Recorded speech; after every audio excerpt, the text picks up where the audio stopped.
I think we're actually good to go. Everything is set up. So, ladies and gentlemen, how the devil are we all? Let me just turn down the music for you lovely people. Put it down a little bit. There we go. How are we? How are we all doing? It's a miserable day. It's a miserable day down here, and, well, it's absolutely chucking it down outside. Absolutely chucking it, and it's horrible. And, yeah, but today is game day, folks. So, we're going to be playing Until Dawn for about an hour at first. We're going to wait for Mr. G to get home, because he's currently visiting his mum.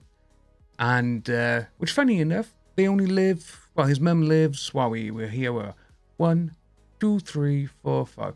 5 streets away. So, yeah, so we're just waiting for him to get home after seeing his mum and stuff. But then, we'll probably be playing Phasmophobia for about an hour. But the other day, Astrid said that there is a Terrifier video game. Which I was like, what?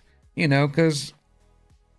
I was like, you know what, we gotta have a little look, see what's going on. See where this Terrifier is. Cassandra, hello. And, well, I actually found it. And, well, it's a little bit of a weird one. And what we'll do, I'll turn the, just turn the music down now. But we're gonna try and get into the game for a moment.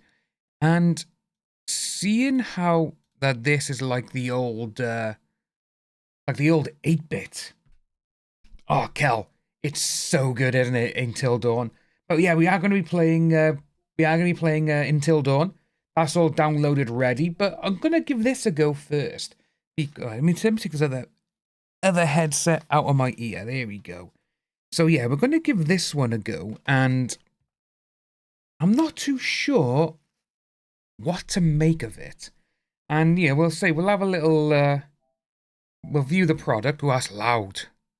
That is really loud. We'll, oh. Gotta go into settings over here. Oh, that's loud. Let's have this by here, audio focus. Turn that down, there we go. Look at that. It's not that loud anymore. Turn that on. It's loud as hell. So we'll turn that down. But yeah, so I saw this, and I was a little bit on the old, what's happening with this game? Kel, yes. So, you know when you choose between, the girl and, Malika, yeah, the one who's pretending to be it, with that one there, I killed her. Yeah, and obviously it's the part where you can shoot the gun, remember? Oh yeah, what are you thinking about the other side? What are you thinking about the pink writing? Let me know. But yeah, it's Until Dawn is one of the best games I've ever played, because just the story is so good. And the thing is as well, you've got different endings as well, haven't we? So that's going to be interesting to try and do. But we're going to go into this. I'm going to have a little look-see. Like I say, because it's literally like the old 8-bits, you know, and it just looks so ridiculous. I was like, you know what? Let's get into it and let's have a little go and see what it's like. Because I think the game is, when it comes out, it's something like that, like a tenner as well.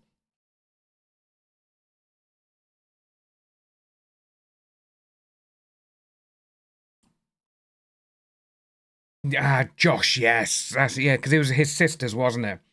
Yeah, let's say you've also done the part when you got when you can either shoot the girl or not. But yeah, there's so many different endings as well. But we're gonna give this a go first, then we're gonna jump on in to Until Dawn. So let's have a little look, see what this is like. Oh, the old retro arcade style. The arcade game. Okay, I'm liking that. Oh, fucking hell! Oh my god, that scared the shit out of me. Oh my god. Oh. Disturbing images and scenes of explicit pixel art violence and gore. Okay, I'm happy with that. Yeah. I absolutely love the, oh, all we can do is the arcade game. Oh, you can be the pale girl. Who else? Oh, you can't be Chris Jericho and you can't be Vicky. Of course we're going to be art. We have to be art. I love the Quarry.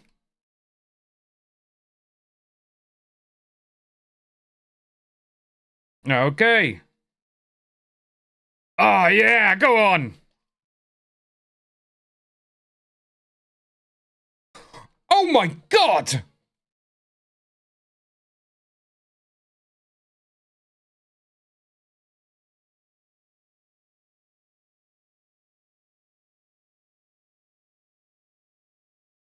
Can we go up here? No.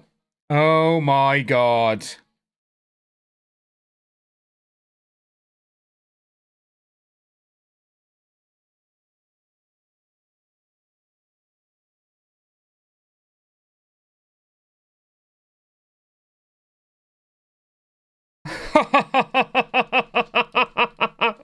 This is amazing.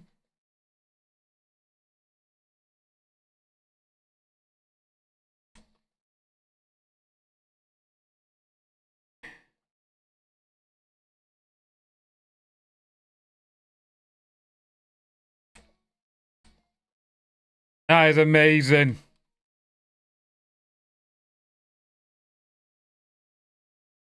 Oh.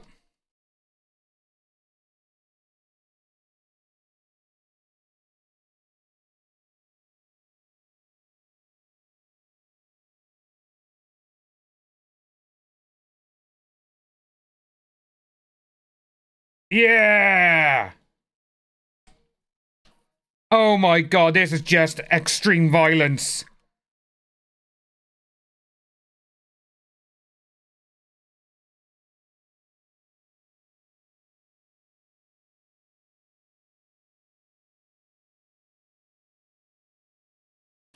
Oh my God, what are we playing?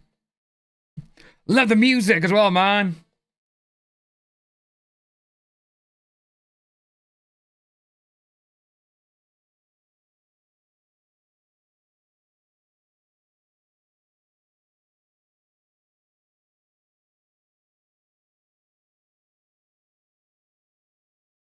Oh no!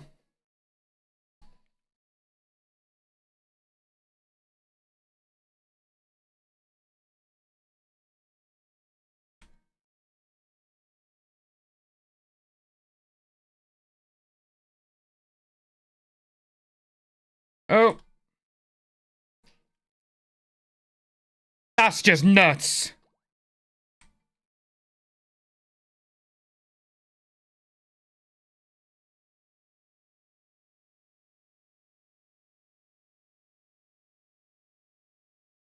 Okay. This is fucking insane.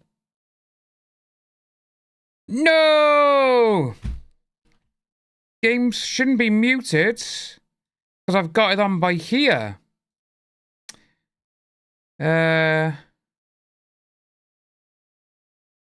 What's going on? Let's have a little look, see what we got. Resolution, all of that there. Oh yeah, gotta get the concentrating face.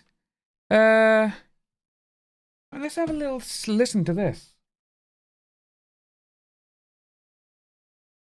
Right, you are gonna hear me double talking.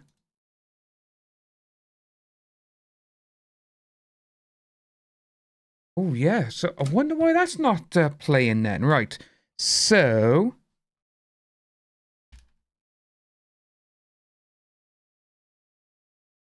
all of that is in there. We got the so yeah, you can't hear the music for some reason. What's happened here then? Oh.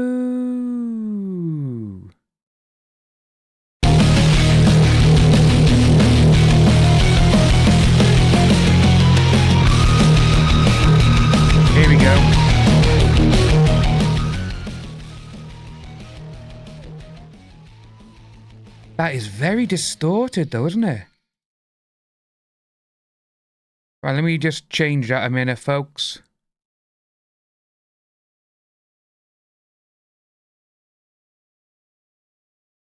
You are going to hear myself again, so I do apologize for this.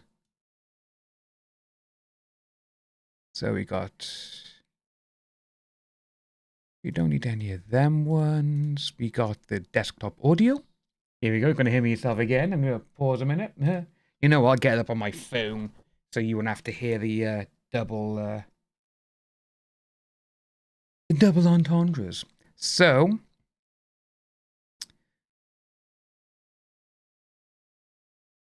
right, if we just do all of them down. Right, so that's one.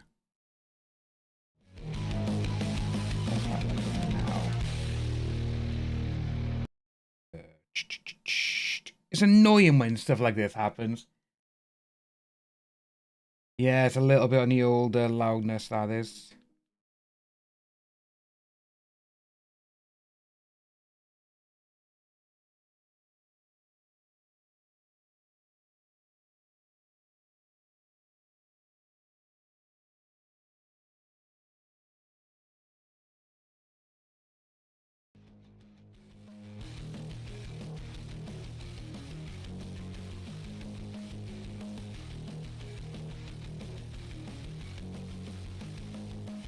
I don't know why it's distorted, though.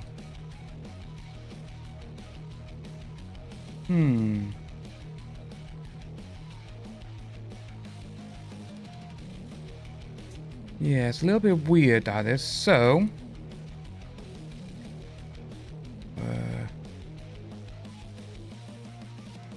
that's just me on my phone. Yeah, it's a little bit weird to say, because I know I do have a new capture card. So I wonder if that's the issue with it. Which, let's see if I get that there. Because it could be this. It could be something now that we're going to see. Where, let's get rid of that.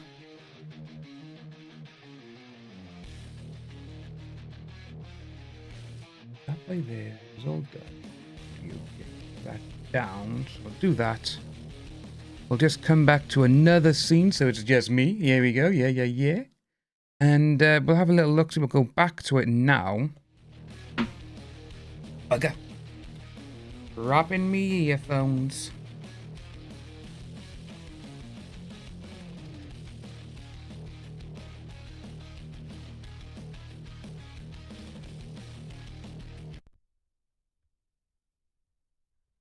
Yeah, right. So you can't hear that. Plug that back in.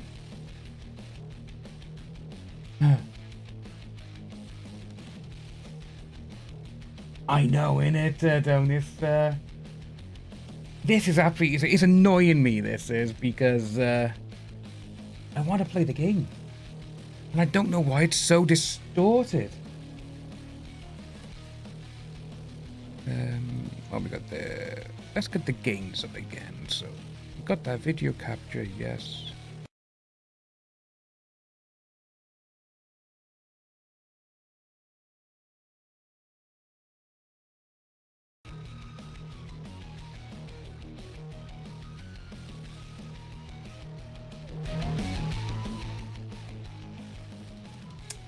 This is going to annoy me now most of the day if I can't get this done right.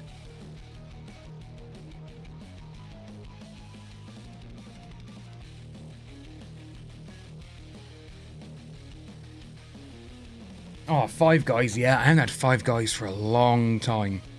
Absolutely love Five Guys, though. Output, here we go. Audio, yes. I do apologise for the distortion. But what I'm going to do, I'm going to mute that a moment. I'll put the desktop audio back on for you. And we'll have a little listen to a bit of, just a bit of this music so far. Oh, are we going to not have a gaming one today? Because this is annoying me. Because I recorded last night on here and everything was fine. I wonder if there's anything in the settings.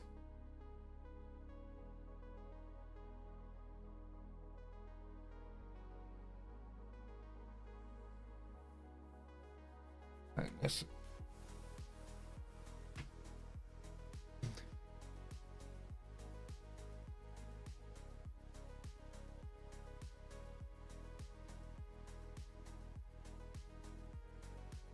turn all that down.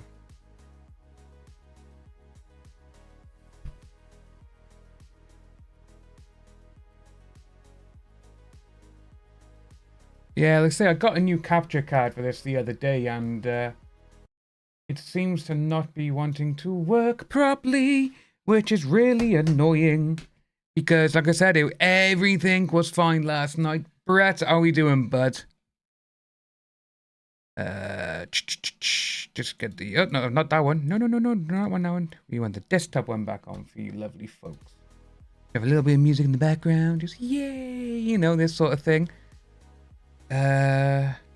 Setting is there. That is all fine. Video capture, though, is the one that's playing us up. You got anything? No, that's just HDR.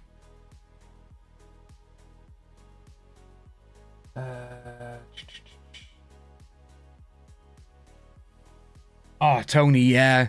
Like say the one from the one in the game is pure metal, which I love.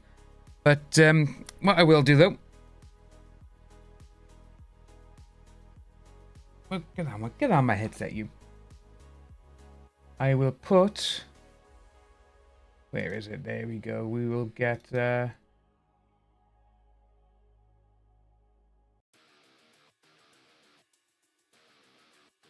Get this one on for ya.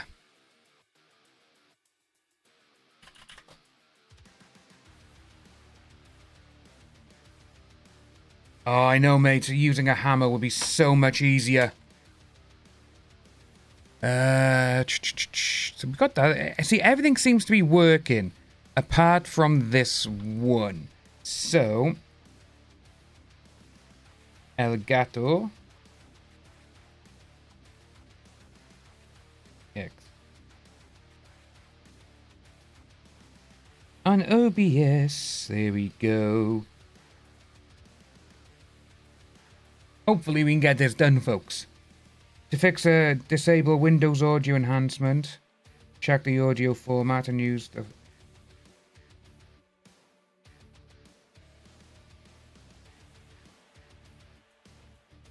As Windows can try to enhance the audio and... Ah, right. So, oh, are we gonna fix it? Go to settings. System.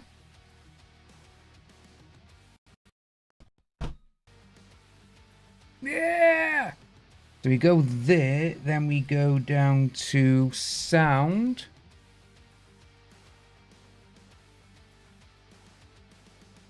Right, so disable Windows.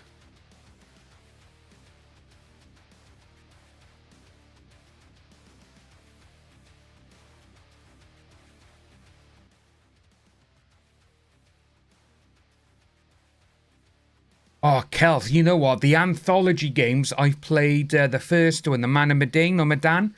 I really enjoyed that one. I do have the other two to go through as well. So I think we may do some of them as well. Make sure, disable this. Go to Windows, find your capture card in the inputs and check for any audio. Right, so we got this by here.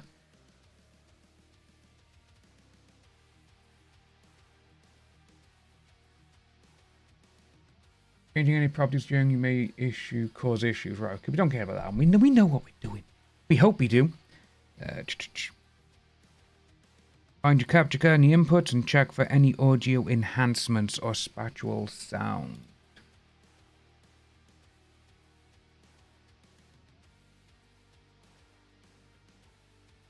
Allow apps on Windows. No, we don't want to do that.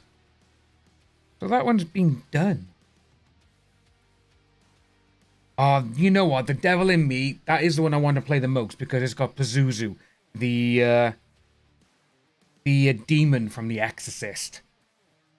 Right, so Add this audio object for it. need to have a look at this by you folks a minute. You can go to your advanced audio properties, and what I did for that was I just unchecked the channels, that video object, and go ahead and set monitor off as well. And that'll be different. Alright, let's have a little look-see at this. Come on, this is what we want to do. Monitor off, yeah, okay, that's good. We untick all of them. But then, video capture is not assigned to any audio tracks, will not be audible. Right, we know this. Okay, so we want that to be in the stream. How about we do 3, 4.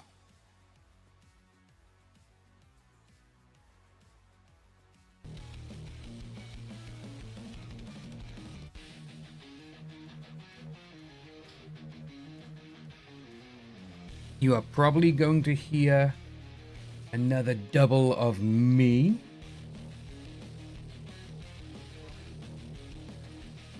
Oh. Have we got it? Oh, front door. Was that still distorted? Oh, front door. That is still distorted. What the hell?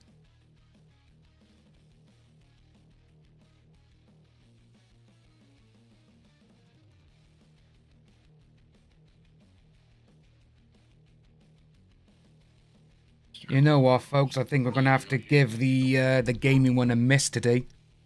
It says I have to literally redo everything. God, no, I don't want to do everything. So what we will do, we'll carry on with Art the Clown tomorrow. I will get it fixed today. That I will. And what we will do, we will just move tomorrow's to today. So, which kind of sucks because I really wanted to play this game today. Ah, bollocks.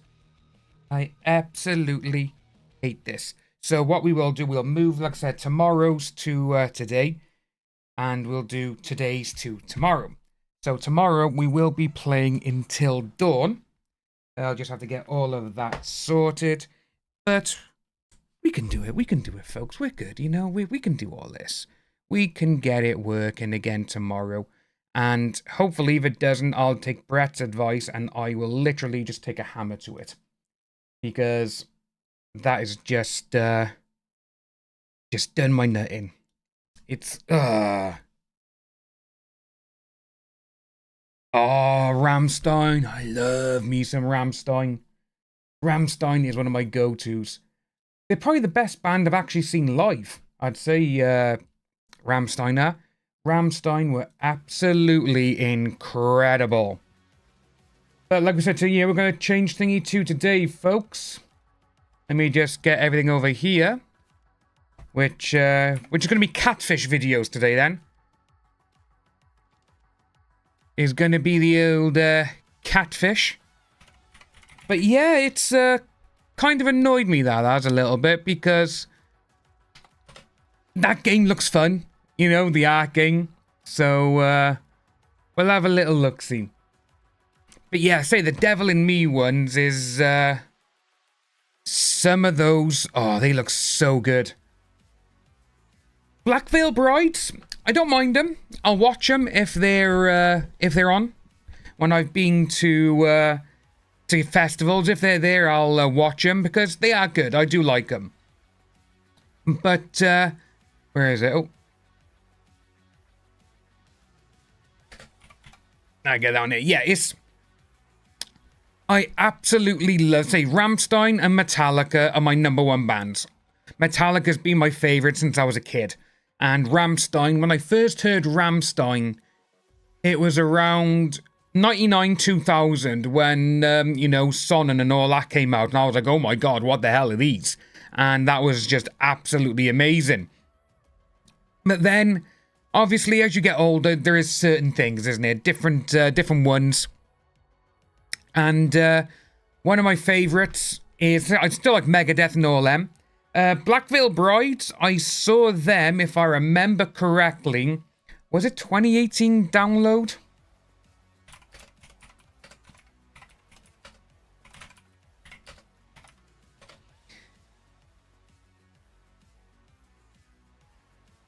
Yeah, I saw them at 2018 at download, and they were good. I really enjoyed them.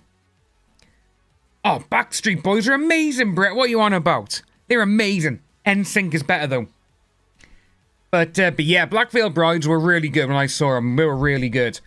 It's like, for next year's Bloodstock, which at the moment, it seems to be that it's only me who's going. My friends, at the minute, they're not too sure. And I bought the ticket, you know, straight away. And obviously, on the Friday there, they announced all of the bands who are going to be there. And these are the bands. So, Lamb of God, love them. Seen them live a couple of times, absolutely amazing. Sepultura, amazing. Municipal Waste, amazing. Biohazard, Life of Agony, amazing. Great Friday. Saturday, you do have Imperial Page, The Scratch, Death Angel, love Death Angel. Vended are alright. But obviously Vended is Slipknot's Corey Taylor's son's band. Mice and Men, not bad. Bleed From Within, I do like. But they have Slaughter to Prevail as their headliner on the Saturday. I absolutely despise them.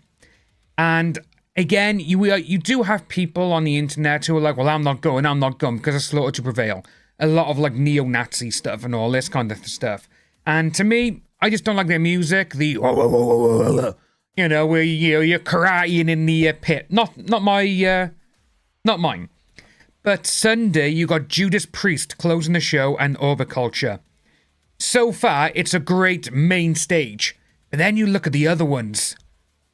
You have Carpenter Brute on the Sunday finishing it.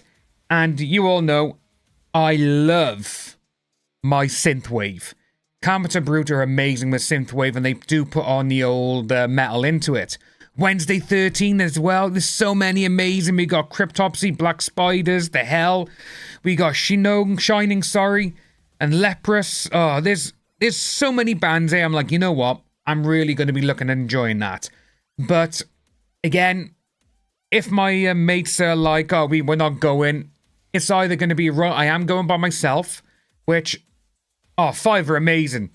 It was so good. And I go like basically plan it like 3 months in advance of what I'm going to do. Because obviously this year my back went and I had to come home. So that was, A1, 911. Oh my God. But yeah, I'm going to have to be very wary if I do go by myself, because obviously my back went. I'm going to have ways of, or things to go, you know, if anything happens, I got this, you know, set list sort of thing. And it's like, right, okay, we need to know what we're doing. So just gotta do it like that. But guys, we're looking by here now, and the first one that I actually had us ready for tomorrow is that a man has sent thousands of dollars to an FBI agent. Alright. So, we'll just turn the music off and we'll go over here, turn this up for you. So, FBI, it's a little bit funny. I do find this actually a little bit like on the old, ooh, what the hell's going on? Because, and there we go, they're coming through there, right. You know what as well? This color looks good on black backgrounds, doesn't it? You know?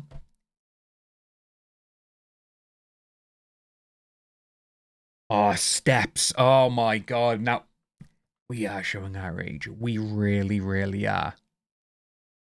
Ah, steps, man. You know what really cracked me up is, obviously, Deadpool and Wolverine last year, they had NSYNC, you know, bye. And when that kicked in and starting, obviously you saw Deadpool dance into it, I knew I knew the dance steps to that when I was a kid. And I'm like, oh my God, this is amazing. You know? And it's amazing to see how many people are still doing it. And people know it. And you've got kids now who are doing it as well because they saw Deadpool dancing to it. But I just absolutely love it. I really do. I don't know which one this is now. Next, there we go. Yeah, we're good. We're good. All right, ladies and folks. Catfish videos today. And we'll go back to gaming tomorrow. I'll get it all fixed later today. But this one, a man is sending thousands of dollars to his FBI girlfriend. We know she's not with the real FBI. We know this. This man thinks he's in a relationship with a 25-year-old FBI agent living in Texas. We found each other and quickly we bonded and went forward. He's been scammed in the past, and Rosalind claims she could help him get all of his money back. That's the problem there. She moved to Midland with the FBI. Basically searches out scammers. But after having money drained from his bank accounts that this woman has access to, Greg's son now thinks that she could be a scammer herself. Oh yeah, 100%. There's only so many times you can tell somebody what they're doing's wrong and them not listening before. The problem is, he's been scammed before. You know, he has been scammed before. That is the major issue there. Eminem, oh, you know what? I love them all. Linkin Park, I love the old Linkin Park. To me, with this new woman, it's not Linkin Park. They should have changed their name. They should have. And done covers of the Linkin Park songs. That's what they should have done. A bit like how you had Rage Against the Machine and Soundgarden come together to create Audio Slave. That's what they should have done. Oh, E17. You know those baggy coats they used to wear, the big puffer jackets, man. Literally, see? Oh my God. Yeah, you know what? It's, like I say, obviously I grew up in the late 80s and 90s. To me, those eras for myself were amazing. Oh, Kelby, yeah, Linkin Park, the woman in it, she's, there's a woman who's, I can't remember her name, but she was a Scientologist. Yeah. And she was also friends with, whatchamacallit, Danny Masterson. Yeah, this woman by here. So, she's, a new singer. I can never remember her name. Emily Armstrong. This one by here. To me, it's not Linkin Park. You know, it's just not. It's just not. Oh, in the end, you know what? So I actually have a story about Linkin Park. And the one thing that annoyed me the most is I only saw him once. And it was at Nebworth 2009. Which to me, Nebworth, so that was Sonosphere. Okay, it was Sonosphere, their first one in the UK. They stopped around like 2015, 2016, which sucks. But to me, that was the best festival I have ever been to. Oh, did it in the microphone. And that is because the way they had the stages lined up, they only had two stages, A and B. And what it is, A was at the very top of the field. And it was on not a hill, but it was steadily going down. You had A by here, and you had B directly behind you. You could literally stay in the same spot. Perfect view of the main stage A. Turn around, main stage B. Perfect view. Absolutely amazing. Everything was well done. And, like I say, for the days that we had, it was Linkin Park, Metallica headline Sunday. Who else did we have? I just gotta get that because it's so...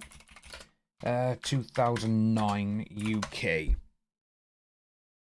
Because it was such an incredible weekend. It was only a Friday and a Saturday. But, so this is who we had. We had Linkin Park, Heaven and Hell. So that obviously it was, Heaven and Hell is Black Sabbath, but with Dio. So there was that. We had Coheed and Cambria. We had Anthrax. Taking Back Sunday, Alien Ant Farm. That is on the main stage on the Saturday. The second stage, you had, say, Bullet for My Valentine, Airborne, The Used, Bjorn Again, Skin Dread, and Soil. Absolutely incredible.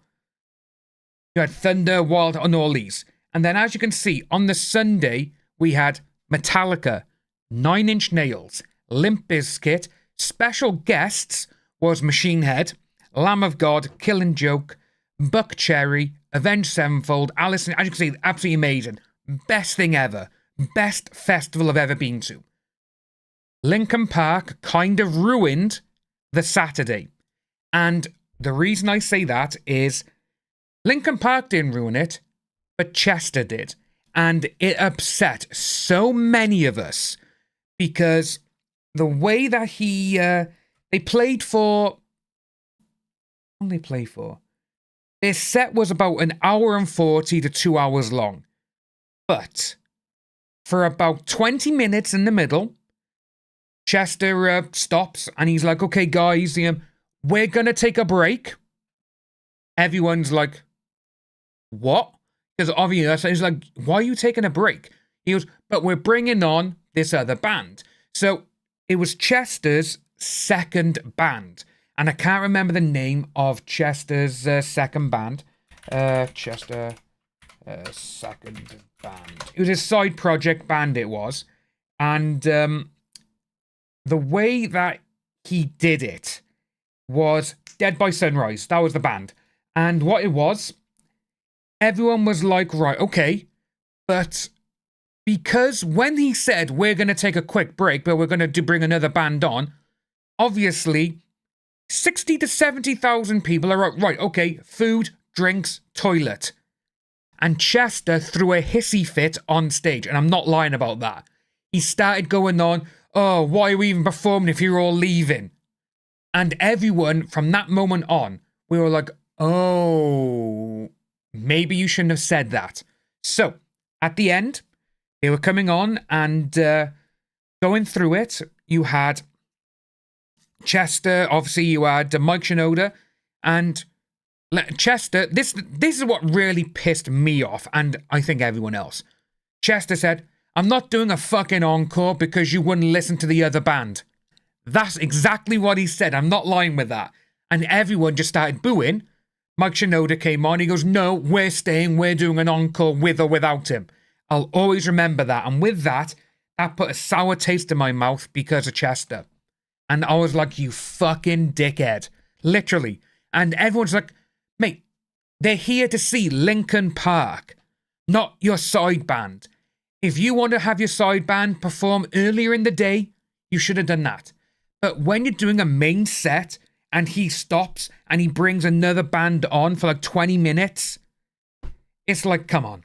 You know, it's like, what the hell's going on?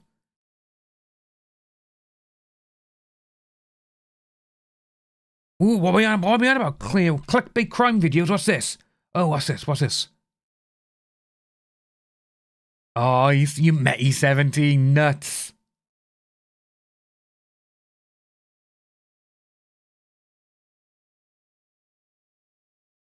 Yeah, that's it. Now I'm going to have a little look-see at this. I want to see this photo now, Angelus. We'll get it up by here now. Right there, that to there.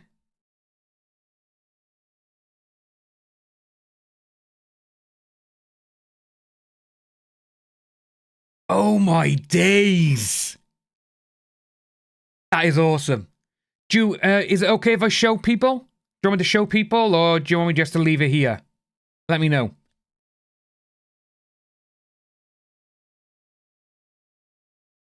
Oh, I still get recommended a ton of clickbait videos.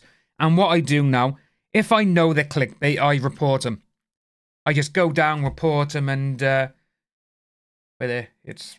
Right, let's change this, because it's not game day, sadly. It's catfish day. There we go. Okay, dokie, right, so folks, here we go. Yeah, look at that. Oh, there we go. Yeah, look at that. What would that be? There we go. That is amazing.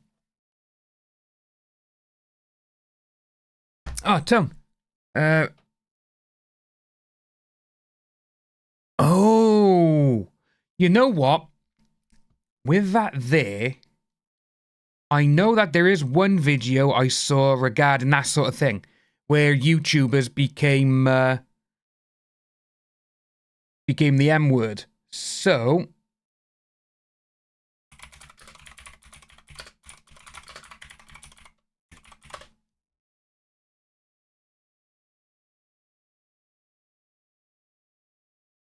chilling scares. Yep. So how long? Okay, yeah. We'll have a look at this one after, because I got the one here, which was uploaded yesterday. But I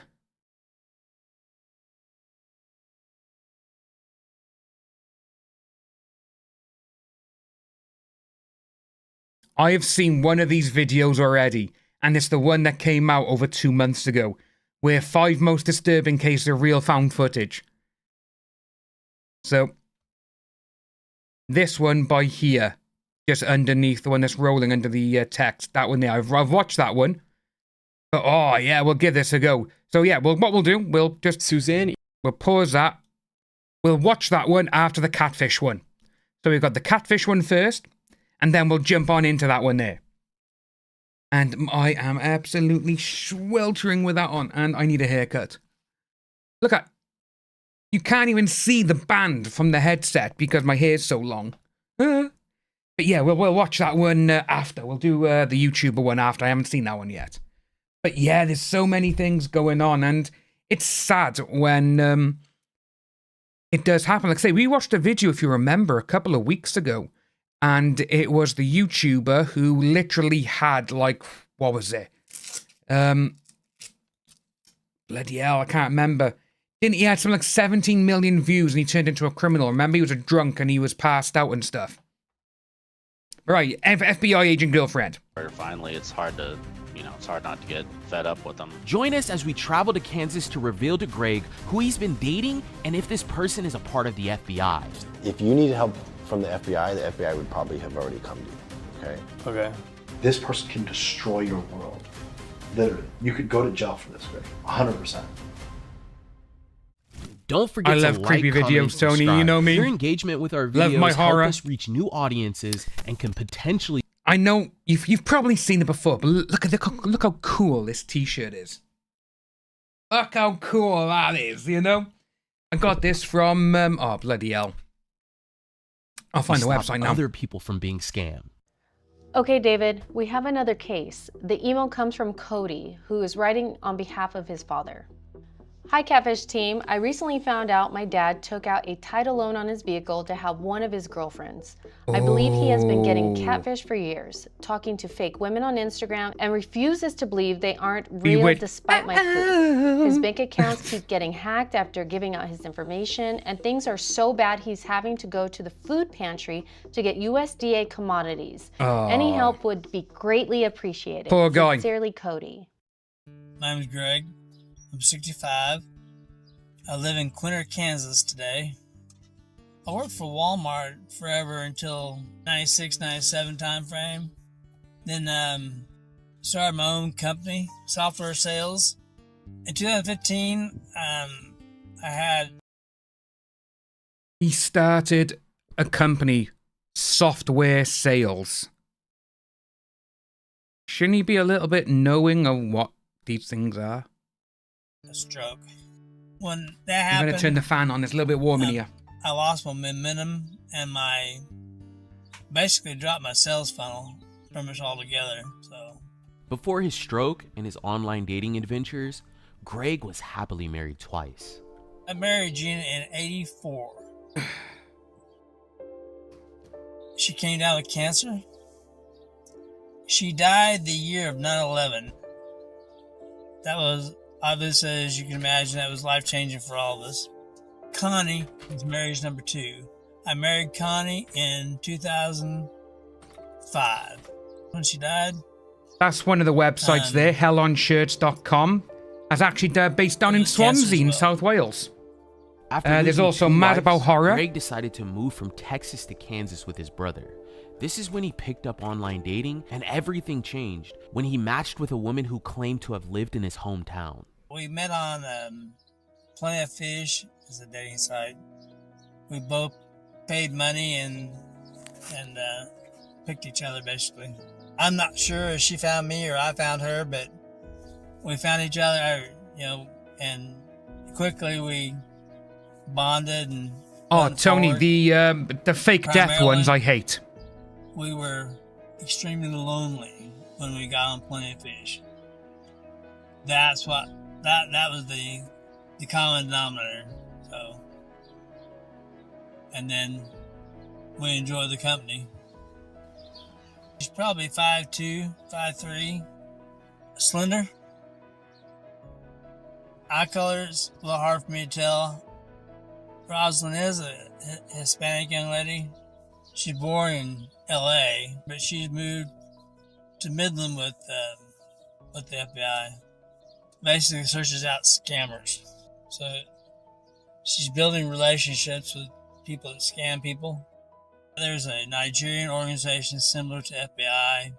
She's actually worked with them. Having fallen victim This to is scammers sad, in the innit, man, past, for people. Greg sees Rosalind as the perfect person to help him finally resolve these lingering issues. I'd be talking to people and thinking they were people I knew. Come to find out they were scammers. So He's had his Cash App and I'm pretty sure PayPal and for sure Chime compromised. Greg's son Cody, It's a truck sad. driver from Texas, is the one who initially reached out to our team. Now, as far as where money's getting sent, again, this woman that he's talking to he had given her access to his new bank account that was supposed to be where he'd get his social security check and where nobody would have access to, but now I guess they have access to it. So I'm guessing that they're taking it directly out of the bank account itself. I've had $25,000 stolen straight out of my Oh bank my accounts. God. My social security check would hit the bank account, and within hours, within minutes really, the scammers would siphon the money out of my account, and I could go to the bank, and the banker and I would sit there and watch the money be taken out of my account, and finally I got my banker involved, and he was actually able to save some of my money from leaving.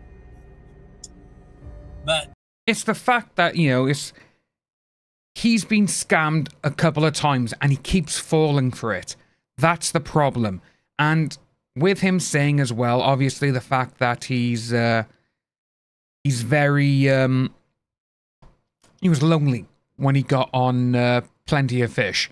So obviously with that there, he was probably literally just looking for someone to spend time with. And sadly, this day and age, you get people who go on all these apps and they literally, exactly what's happened to this guy here, they scam him. Which sucks. not all of it. The Coinbase does get hampered periodically. Rosalind uses Coinbase. Jeez. She used to send me money. She used to pay my cell bill, for example. She doesn't any longer. But at the time Vulnerable, when she was yeah. paying my cell bill, I would get it basically through Coinbase. She's supposed to send money to me for a title loan that I did. My title is a salvage title. The title loan company only gave us $600, maybe $650. Now I think I owe them $1,200. And so that's what we're going to pay him is the $1,200. That's it, Tony, as well, yeah. Title loan. She said it's still coming. I have not seen the check yet, but You would think, again, he thinks this person is an FBI agent. So with that, surely you would be thinking, I shouldn't have to send money to an FBI person. You know? But obviously with this, they're reeling him in. Oh, I'll help you. Give you a couple of $100 here, a couple of grand here. And then it's like, oh, I need some money. Have you got any? Oh, yeah, sure. Because you've helped me out already. I'll send you some money. That's what it is. it should be here this week and tomorrow maybe. Cody is becoming increasingly frustrated with his father. Yeah, Yet damn Greg right. still continues to send money to people he's never met. For the last month, he's told me, oh yeah, this week for sure she's sending me a check in the mail. And if I don't get the check, then I guess I'm not going to be with her anymore. But weeks keep ticking by and there's no check in the mail, and he keeps moving Oh, the them, goalposts yeah. for her. Like my True She Romance actually was ones. coming here one time, and Oh, I love Hell on she Shirts. was with It's absolutely him amazing. 700 miles, and actually, she got in a car wreck. And the wreck was obviously bad In a enough car that wreck. She had to be hospitalized for a couple days. Yeah, right. And so we never were able to see each other that weekend. And since then, we have not tried again.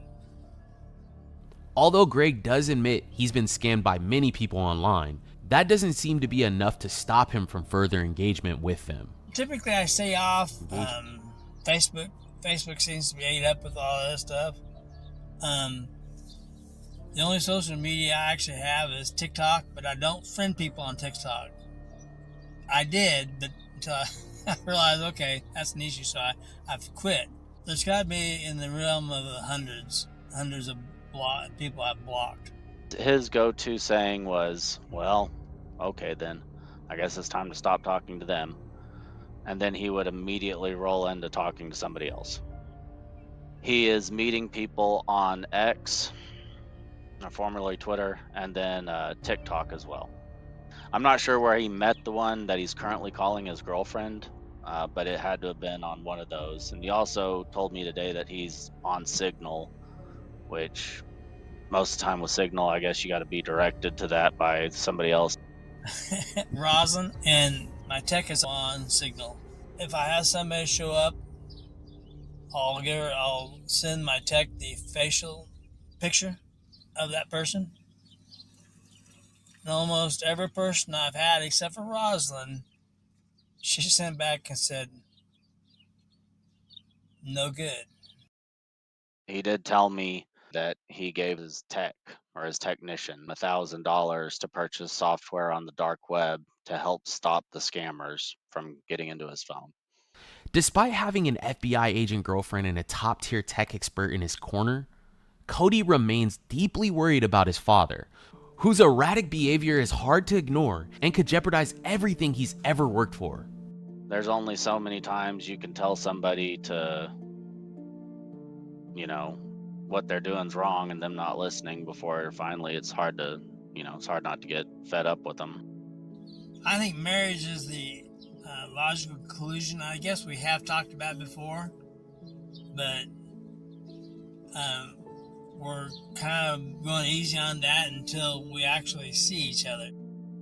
I'm thinking she's probably real. So She's not real, bud.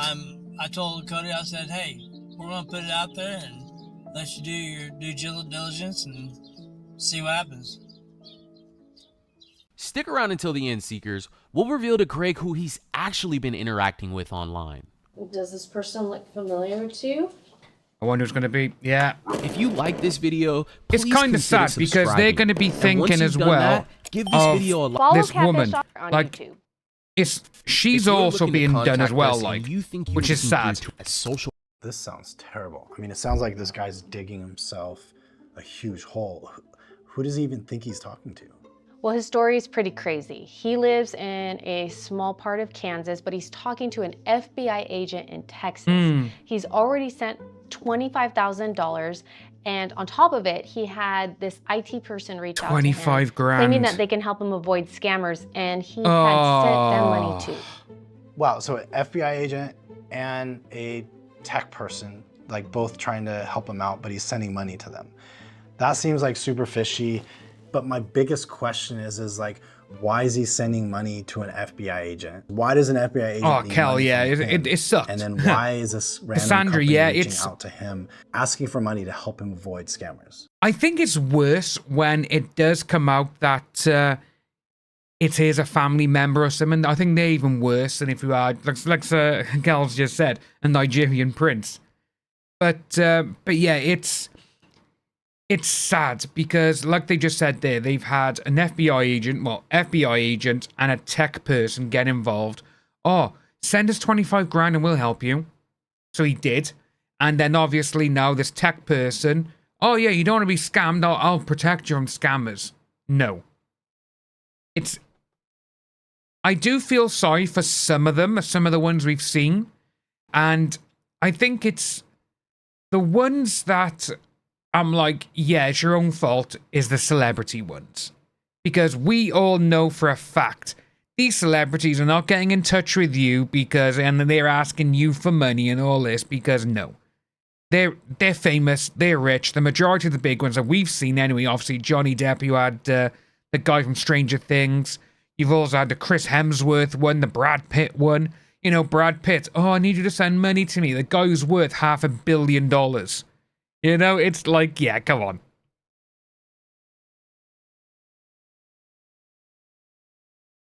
Oh, Cassandra, that sucks. I was sorry to see that.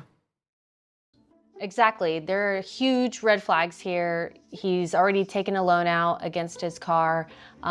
This person has access to his bank accounts, and he doesn't have money for food, bills, and now all of his kids are really concerned for him.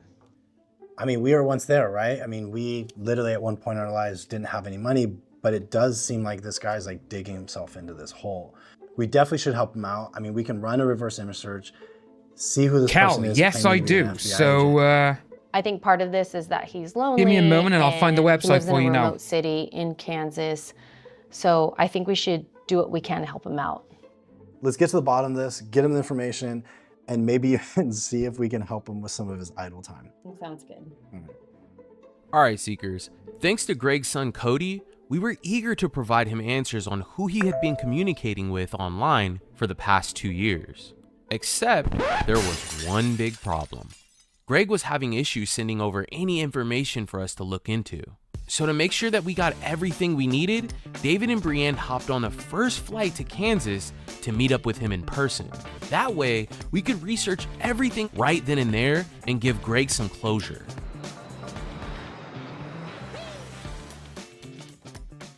Well, his case is very confusing because he thinks he's talking to a real FBI agent, and supposedly he sent them money, but we have to look at the receipts and the proof of that. He hasn't given us anything. He's just not tech savvy. He doesn't have the best internet connection where he lives. He lives in a remote city, and so that's another reason why he's meeting us in a bigger city so that we can get as much as we can from him. And then the other part of this is there's another player in the situation with the FBI agent. An IT this person FBI man is reached out claiming that they can help him out as well. And now, from what I hear, he has given this person money too. What if we do live research with him? That's the only thing I think we can do. We'll sit down with him today, go over everything. We'll get the story from him. We'll get all the information. Then we'll go through the research tonight. Okay. Tomorrow, before we have to leave, what time do we have to leave by, like noon or 1 Ooh, to catch our flight? yeah, we do. So we'll meet with It's him a little tight. right after breakfast tomorrow. And then we'll do live research in front of him. I think that's all they do there though, Kel, is do it live Chucky t-shirts. Once the team landed in I Kansas, haven't seen any we arranged hoodies. a ride for Greg to meet up with us at the hotel. Since we didn't have much info to go off of, definitely, we sat down and tried Tony, to get as much definitely. as Greg was willing to share so we could start this investigation. Because with that now, the FBI, if anything does happen, they get in touch with this guy, he's going to be like, nope, don't believe you. He gave us access to his phone. We found a ton of questionable documents. I mean, Greg, There's a lot of pictures there, I Greg. haven't even gone back a month, and I'm like, gift card, credit card, Facebook account, Gmail account, debit card, Taxes. taxes. This is in 1 month, Greg. Like, I'm a cybersecurity person, right? And I preach all the time to never give your stuff to anybody. So if she's a cybersecurity person, or this person's a cybersecurity person, why are they getting so much stuff from you? Yeah. So she has your social security number. Your login to your email, your Facebook account. I mean, I just want to. Hold on, let me finish here because there's a lot. Like, you got her SoFi credit card. You got gift cards. You're scratching off gift cards for her. I mean, I just went back. I mean, today's the 17th. I just went back 2 weeks. This is 2 weeks. Why are you doing so much for this person? That's supposed to be helping you out. What's the $15,714 deposit? Tax letter, And- refund, tax refund. Oh, you got a tax refund? That's Yeah. gone. So But I finally said, look, I'm not going to keep chasing this thing. did you get the refund or no? No, I haven't seen it. I'm going to give you one piece of advice. And if you don't get anything out of this except Okay. this, all right? So like pay attention to only this and forget everything else. All right. Do not give your personal details to anyone. You're giving bank account numbers, you're giving logins, you're giving credit card numbers, you're giving everything that nobody should ever give. This Like, is this person it. can destroy your world. Literally. You could go to jail for this, Greg. 100%. If somebody's filing taxes in your name for $15,000 and you didn't sign, you Oh, have to Kel, sign yeah, the I tax. tried it. I say I did Yeah, it because you once say, hey, for look, this is accurate, Rogue and I'm Energy. It was viable, nice, and if I'm wrong, but it was I the go to same. jail. It was ridiculous. So, okay, let's get into the research side. So, can we get access to the Google? So, I literally just told you don't give it to anybody. Yeah, but he's asking for his stuff now. Do you have? Is there a Google Pay app that you have access to? I think we need, yeah, we, Yeah. Yeah. So, if we could look through the transactions, let's start there. so we'll continue the research during dinner, maybe bring a GoPro, and then me and David will pull an all-nighter, do some research tonight, and then have results for our friend Greg tomorrow. All right, let's go grab something. All right, sounds good. After pulling information to research off of Greg's phone, David and Brienne packed up and headed downstairs with Greg for dinner. Before calling it a night, they also blocked Taylor and Rosalind from having access to his Venmo account.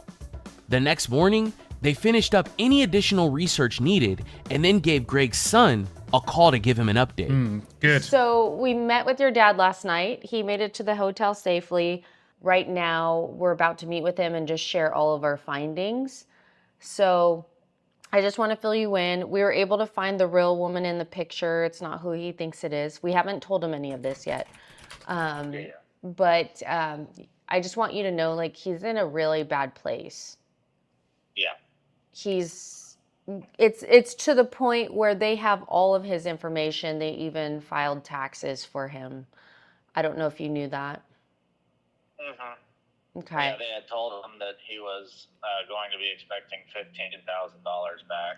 I had explained to him that his primary source of income being Social Security, there's no way that that would even make sense. So Yeah. that was the last I had heard about the taxes, but I was aware of that. And that's not really a surprise at all that these people aren't real. David's here, right here. Hey, how's it going? Hi, David. Hey. We went through the phone yesterday, and in a month and a half, this is what he's done. He's deposited money into 6 different money pack accounts. 6 He- different ones. Opened a card at SoFi Bank under the name John Scott. He applied at Open Bank and got an application approved for a loan or something. So we have to call today and figure that out. He connected Google Play cards to his wallet. So he had 3 separate Google Pay accounts that had cards connected to it. He gave them access to his WhatsApp account, and he gave them access to his Facebook account, and then they also filed taxes in his name in a Jesus month and a half. Christ. Yeah. Yeah, that sounds about on par. So we're gonna meet with him It's today. sad. We're It's gonna sad that this is happening. help him do a credit check and see if they've run his credit or they've tried to apply for loans or anything else in his name. We're going to check his Facebook and WhatsApp account, get them secured. We're going to call MoneyPack.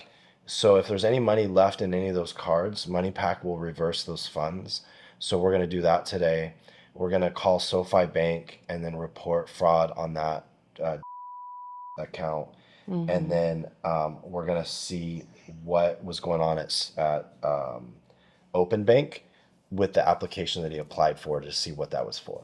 We're going to meet with him. We're going to go over this stuff right now. And then, hopefully we help him out.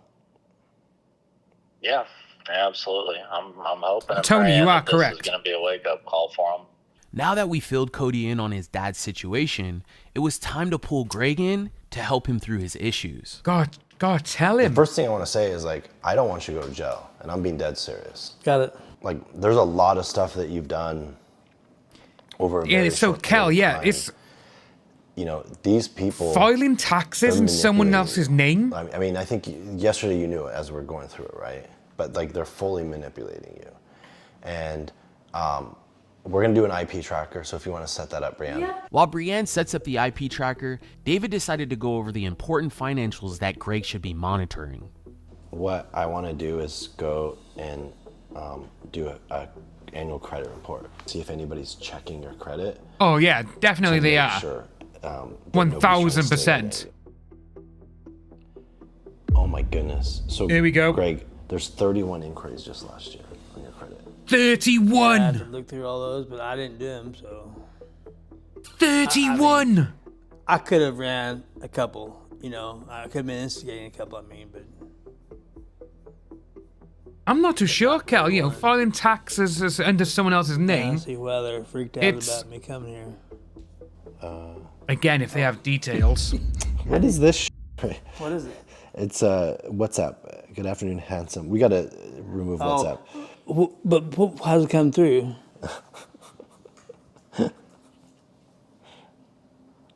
No. We're gonna lock you up. We're gonna lock you up at the end of this. Not there.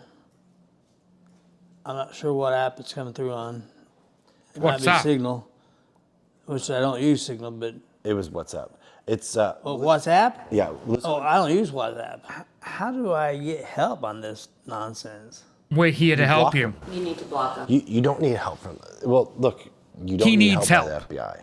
You know, there's nothing that like if you need help from the FBI would probably have already come to you. Okay. Yeah. Okay. If you've contacted the police already and they said, hey, look, just change your passwords, just change your passwords. It's literally that easy. What exactly is Rosalind, or what are they trying to help you out with the FBI? Well,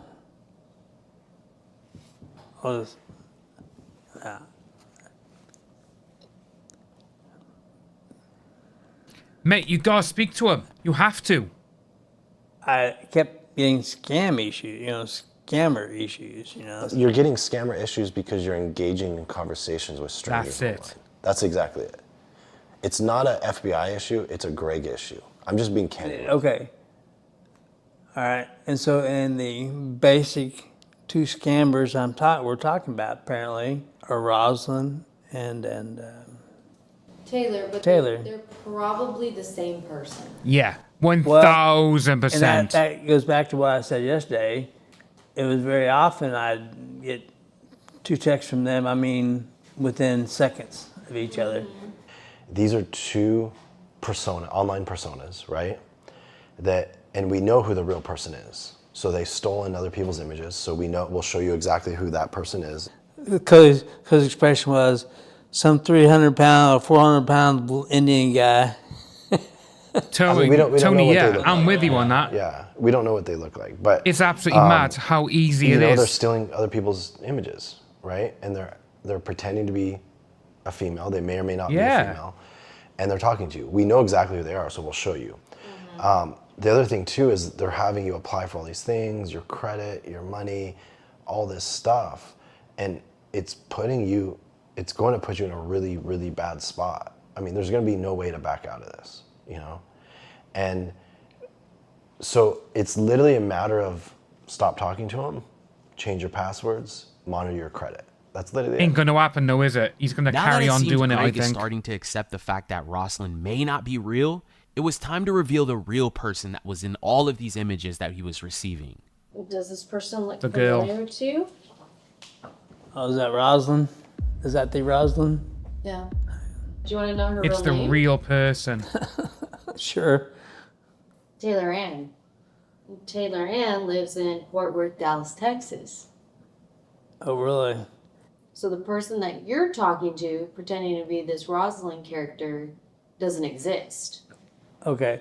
This person, Taylor, has nothing to do with this situation. She doesn't know you. She's never met you. She's not behind the Rosalind profile. She doesn't talk to older gentlemen on the side. No, She getting an has her own accountant, job. She it all has her own depends friends, her own how life. much you She have them do a job. know anything about this. So you're saying whoever just grabbed her identity to hit me with? Yeah. Yeah, Okay. that's literally it, These mate. people are popping up because they know what you like. Yay. David, I just It sucks to and see. clicked. Where are they? Nigeria. Nigeria. There we go. Nigerian prince. My faith, my joy.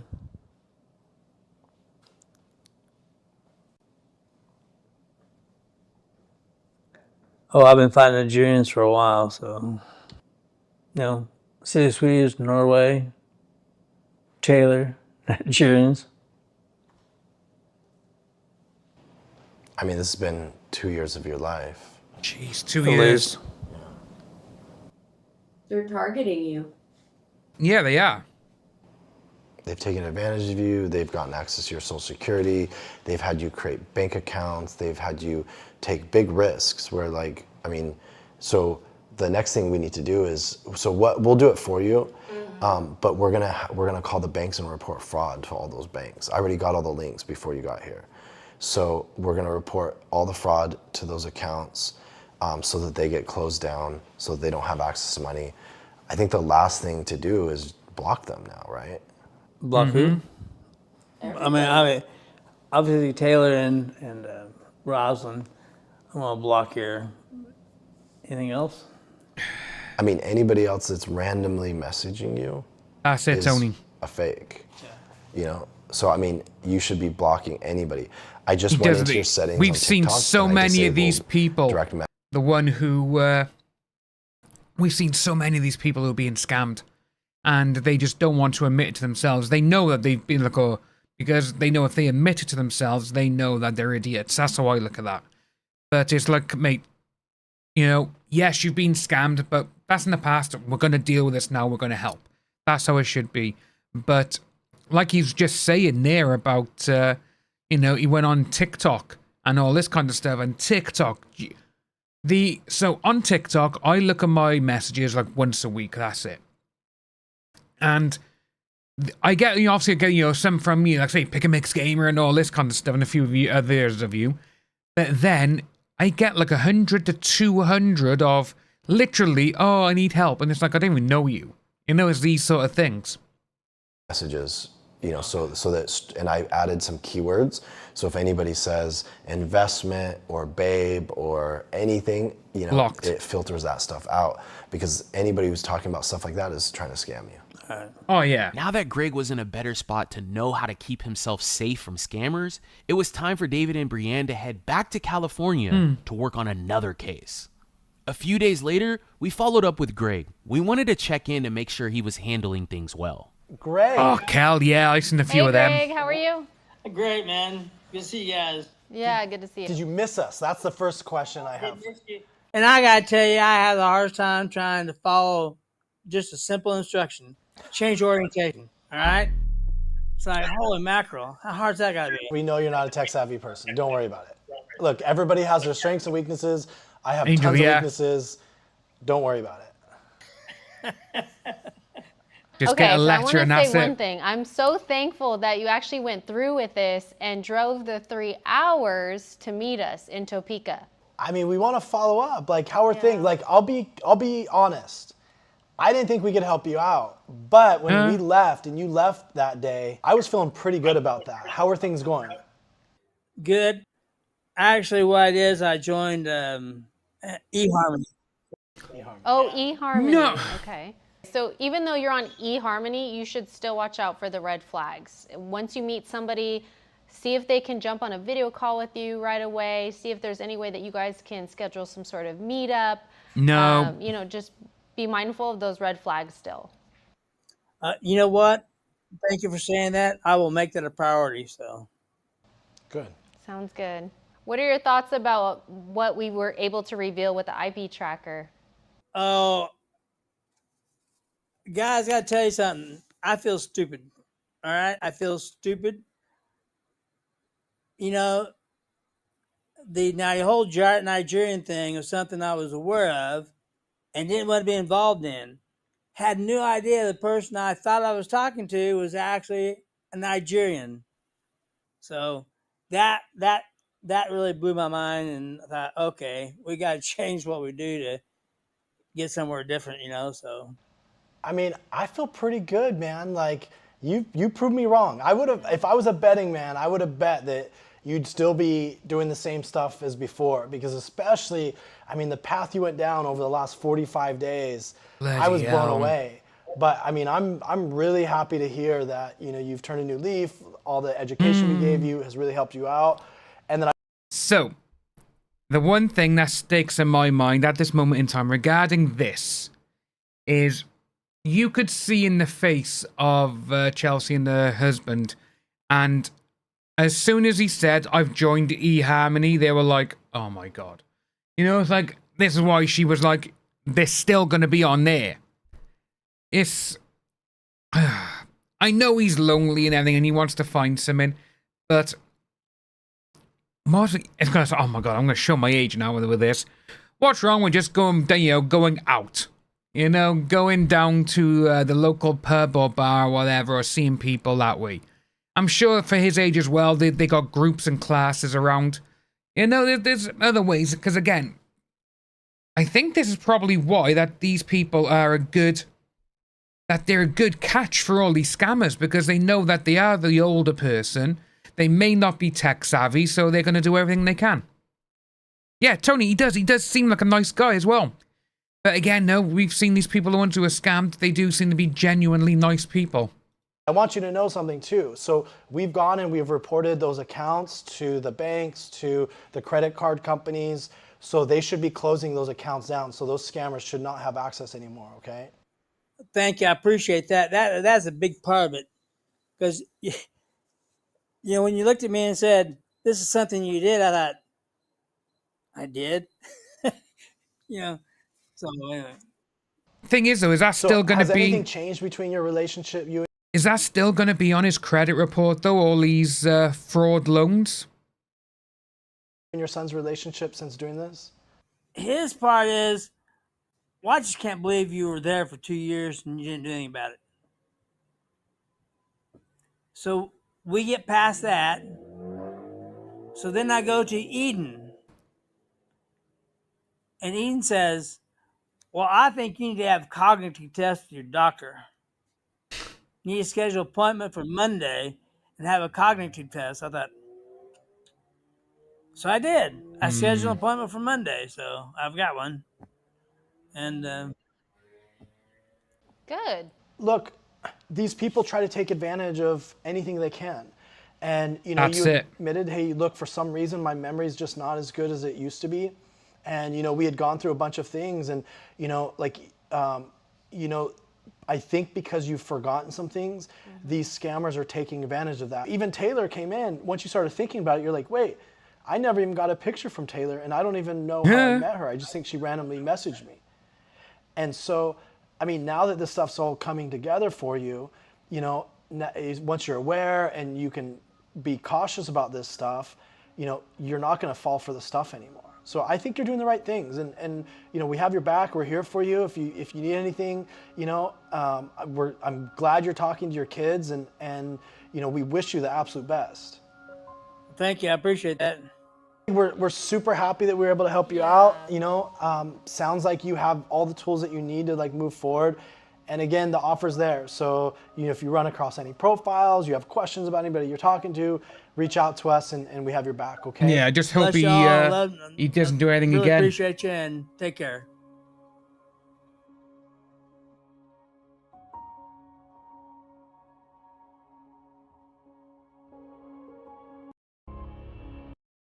Yeah, that's what we got by there. Yeah, it sucks.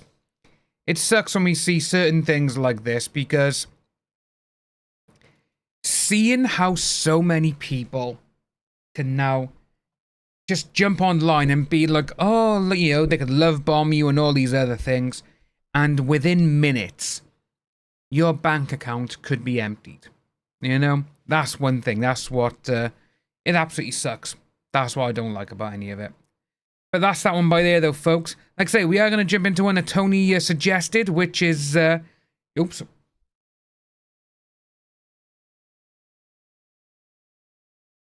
Excuse me, I had to burp. Is YouTubers that became the old M word. Which this one here, we are going to be a little bit like, oh, right, okay. So, Kel, Tone, I'm exactly the same. You know, it's... Say what Tony's saying there, you know, enough of my own head problems and adding another one. Yeah, it's... I'm, as well, Kel saying, I'm happy on my own. You know, I haven't been in a relationship now for, what were we, 2000... for 9 years. And it's... Don't get me wrong, the last, like, 6 years, 7 years have been absolute hell because of my health and my back. But, yeah, like I say, I was in a relationship for... Oh, bloody hell. About 4 to 5 years. See, I was engaged and everything. And in the end, I was just like, nah. You know? And it's... You know when you have one of those moments where just certain things are happening and it was just playing in my mind. I say I always remember, I know exactly where I was when the thought just popped into my head. And say my ex, she just started saying something and she just snapped for no reason. And because we were driving down the lanes as well in Cardiff. And I can't remember what she said, but in my mind though, it just went click. I don't want to be with you. That was it. It just clicked in my head. And that was it. And then we went to lunch and that's when I told her. I was like, I think we should take a break. And that was it. I was like, that's it. God, that was it. I was like, yep, you know what? There we go. Cal, I remember years ago, this person was claiming they were Chris Hemsworth. This is way back when he was still in Home and Away. Oh, bloody hell, Home and Away. Called the person out and my comments were deleted. Yeah, it's good. It's absolutely mad though, isn't it? You know, say when you got celebrities who are, they're used because, again, that's a lot easier to manipulate people where there is famous people. Because we've seen so many people who, with famous people, and again, it's been in the last, I'd probably say the last 10 or so years when social media has really ramped up.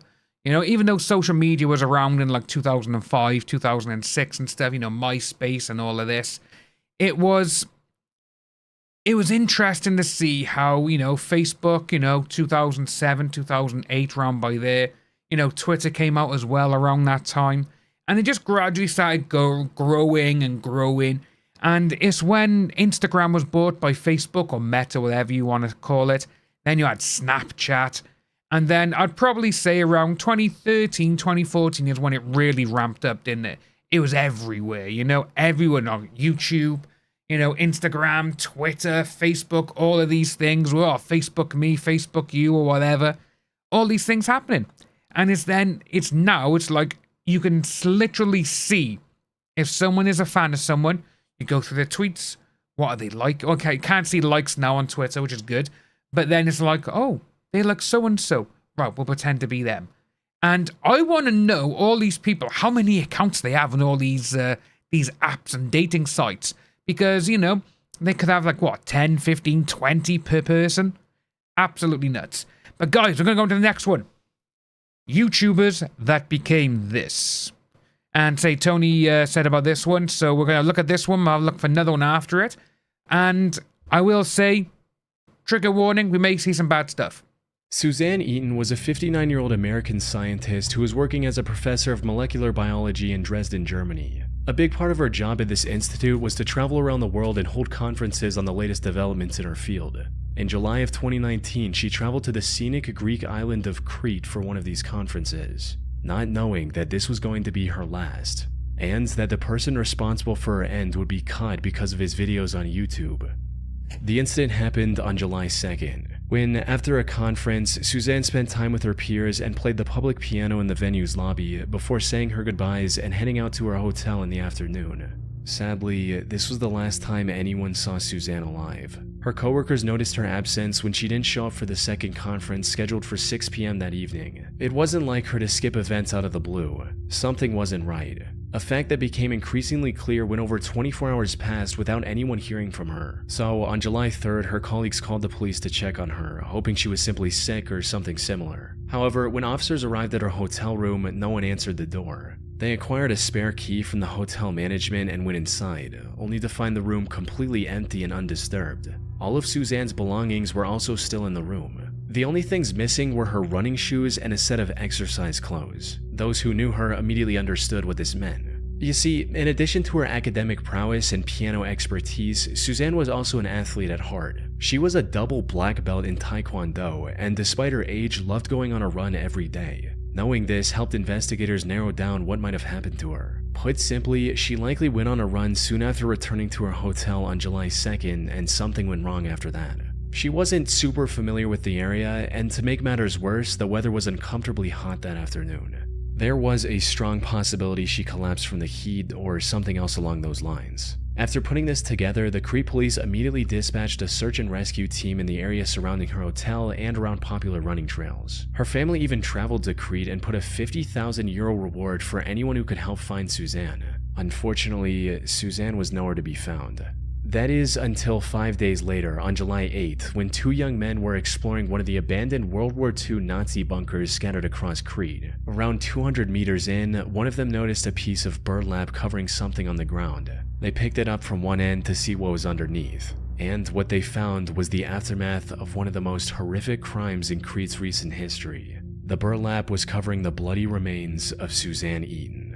A later autopsy report discovered that Suzanne had several broken ribs, multiple fractures throughout her body, a missing ear, and much, much more. Whatever happened to her certainly was not an accident. The investigators began searching for clues, and fortunately it didn't take long for them to make their first major breakthrough. A set of car tire tracks leading up to the entrance of the bunker. Analyzing these tracks allowed investigators to find the car responsible for transporting Suzanne's remains to that bunker. It belonged to 27-year-old Yanis Paraskakis, a local sheep farmer. But when questioned, Yanis feigned ignorance and claimed that him driving through that area on that day was nothing more than a coincidence. He went as far as to say that he didn't even know about the existence of that bunker, a lie that would eventually lead to his arrest. You see, Yanis had a dream to become a successful YouTuber. He started a channel with his own name in 2012 and began posting videos. However, if you go to his channel today, all you'll find are 3 videos of him performing an ancient Chinese martial art and meditation technique called Qigong. That's because a couple days before Suzanne's body was discovered, Yanis deleted every other video on his channel. And once authorities recovered some of these deleted videos, it became clear why.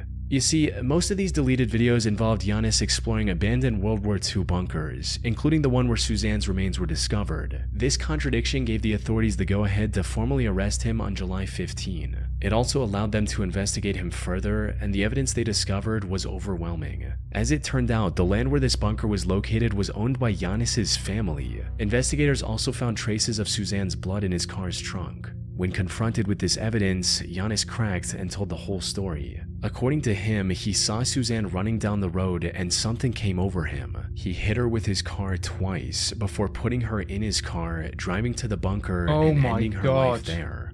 He later changed his story to where he was compelled to commit this crime by Unfortunately for him, the jury didn't buy this one bit and sentenced him to life in prison without the possibility of parole in 2020. Now, this should have been the end of Yanis' story, but from what I've seen, there's more to his actions than just this one crime he was convicted of. The thing is, Yanis presented his vile act as a crime of opportunity, something he did completely out of nowhere. However, there's evidence to suggest that Yanis might be a full-blown serial killer. For instance, he was apparently detained by the police twice before, once for arson and once for animal cruelty, both of which are well-known early behaviors of serial killers. After his arrest, several other women also came forward, testifying that he had tried to run them over with his car as well in the past. Oh my god. Suzanne was more than likely not his first victim. Yeah, However, what the hell? Most solid evidence against Yanis is in one of the deleted videos he uploaded to YouTube. In it, we can see him showing some very human-looking bones scattered throughout the same bunker Suzanne was discovered in. Oh my god. These bones were never discovered by the authorities, suggesting they might have been removed by Giannis to hide evidence. But what makes this truly disturbing is what his friend says at one point in the same video.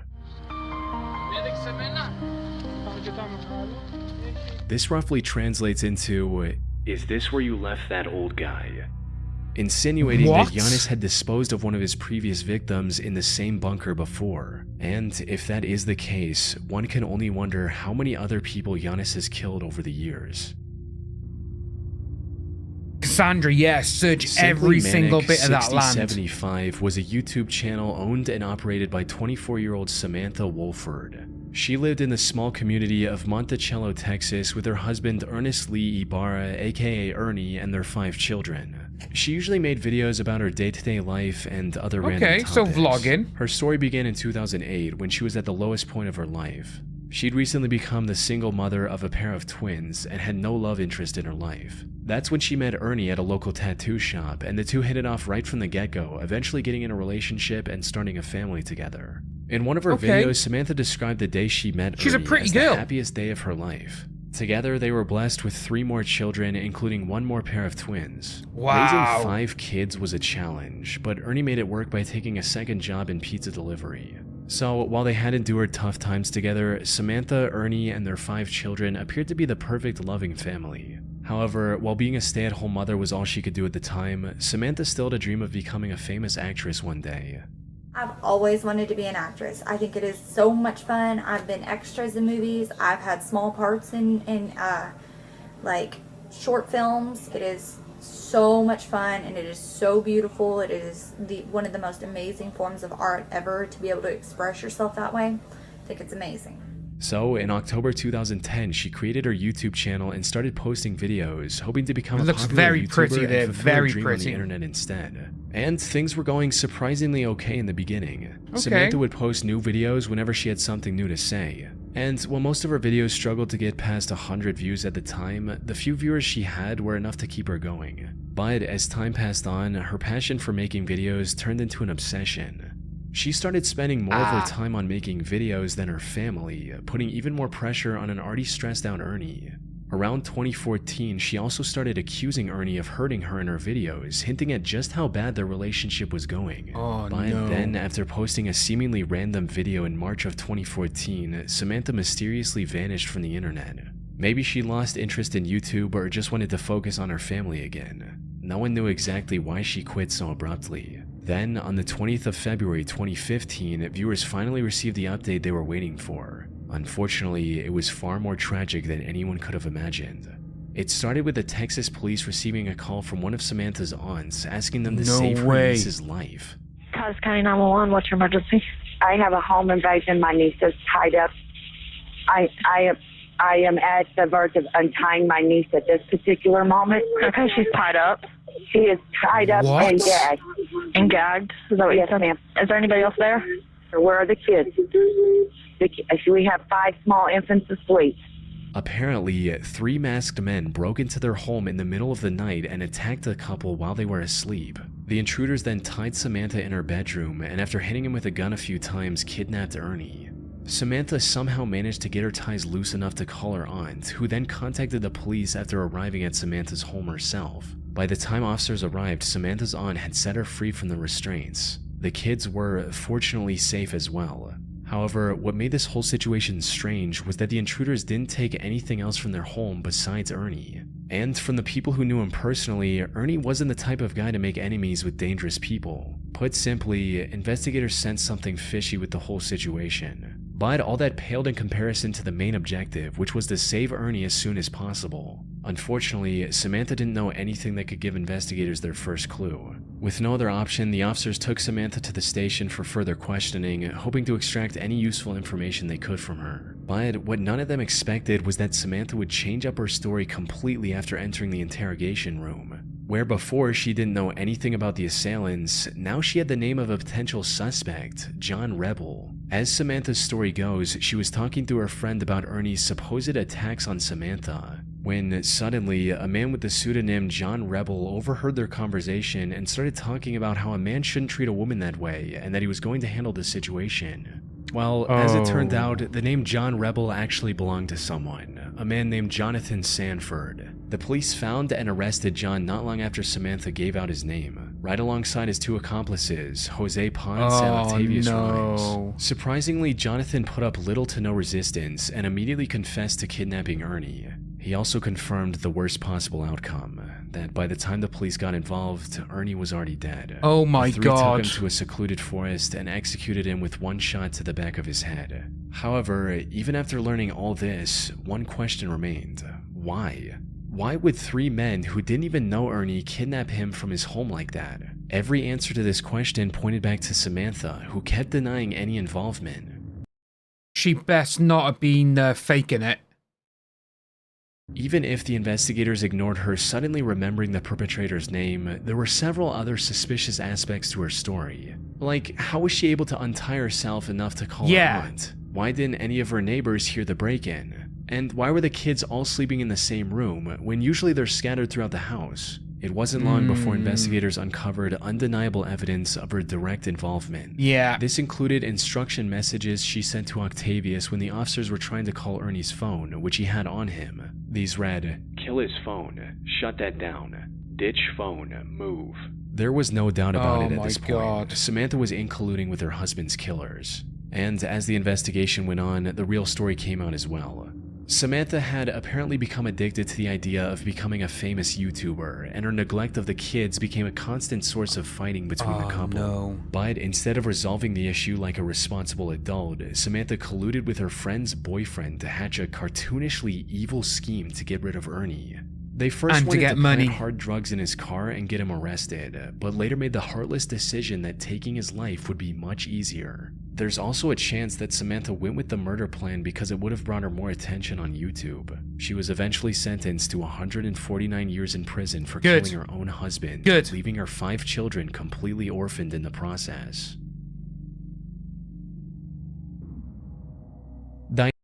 So obviously with that there, it's just the fact that get rid of him. She wanted to be famous. That's literally it. And obviously, we've actually seen cases like this before, where we have seen the that someone literally does the plan. Right, we'll get rid of them. We'll do this, and it's bloody hell. There's a French movie, and it was remade, with was it Sharon Stone? It was in the early, was it early or mid 90s? Where is it?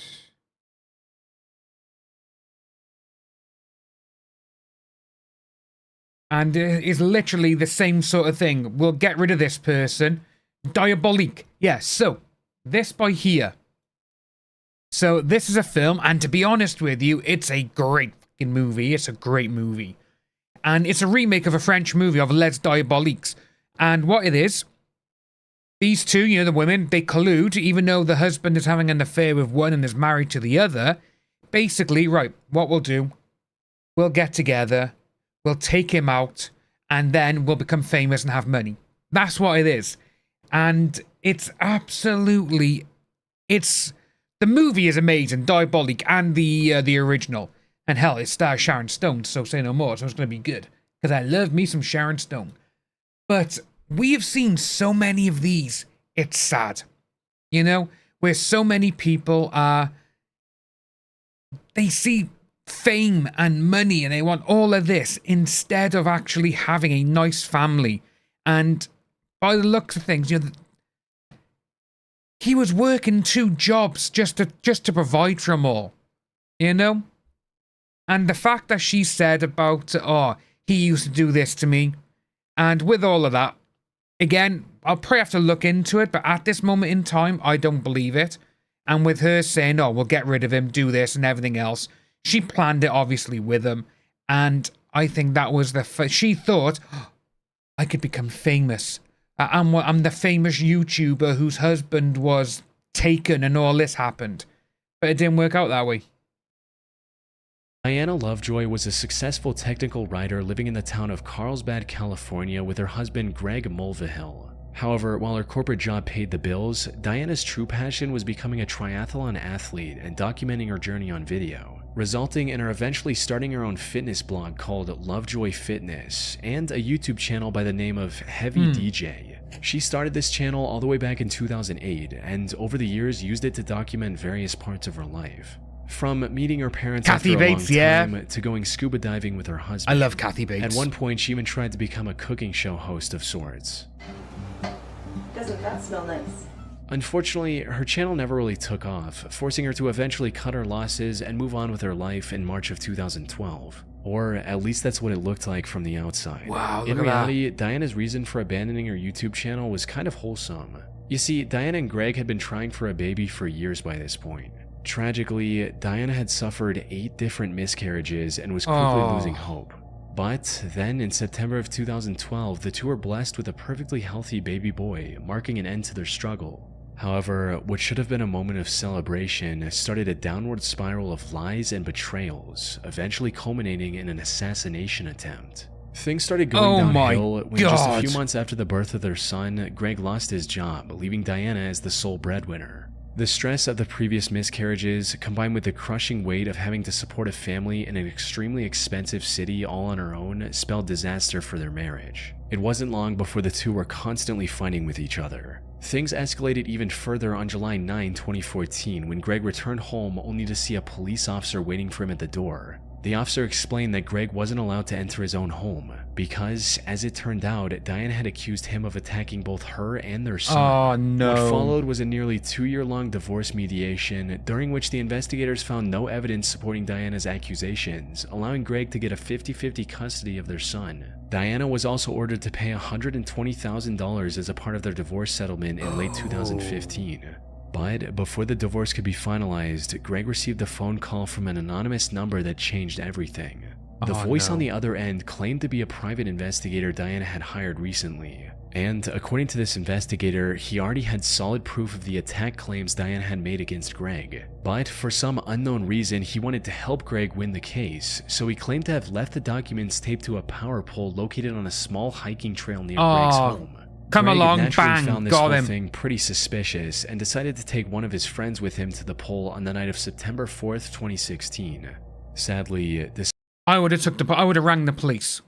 I'd be like, someone's just rang me saying that, claiming they're a private investigator and they got evidence or whatever, and I just don't trust it. Despite his suspicions, he failed to grasp the true intentions of the strangely helpful private detective. An assassin. Yeah. My friend has just been shot. Do you know who shot him? There's a guy lying down like a sniper. A sniper? Did you see him at all? Briefly, we saw the gun, and he shot at us like 6 or 7 times. When Greg reached the pole, a sniper opened fire on him, shooting him clean through the chest. Fortunately, the bullet missed his heart by mere inches, giving him a second chance at life. Wow. By the time the police arrived, the shooter had already fled the crime scene. But a quick survey of the area allowed the investigators to uncover a pair of towels the shooter left behind. Running a DNA test on these towels led to a man named Weldon McDavid, Diana's shooting instructor. Weldon— Yeah, he's not a very good fucking assassin then, is he? Bloody hell. He left the towels behind, the ones he was probably lying on. What a dick. Tried to deny any involvement at first, but the evidence against him was overwhelming, as after a thorough search, investigators were able to find another set of the same towels at Diana's place as well. They had also received CCTV footage of Diana buying the burner phone Weldon later used to lure Greg into the secluded area. Most importantly, investigators also found the gun Weldon used on Greg, hidden in the rafters of his garage. By this point, it was clear that Diana was the one who wanted to get rid of Greg, likely to avoid paying the divorce settlement and keep full custody of her son.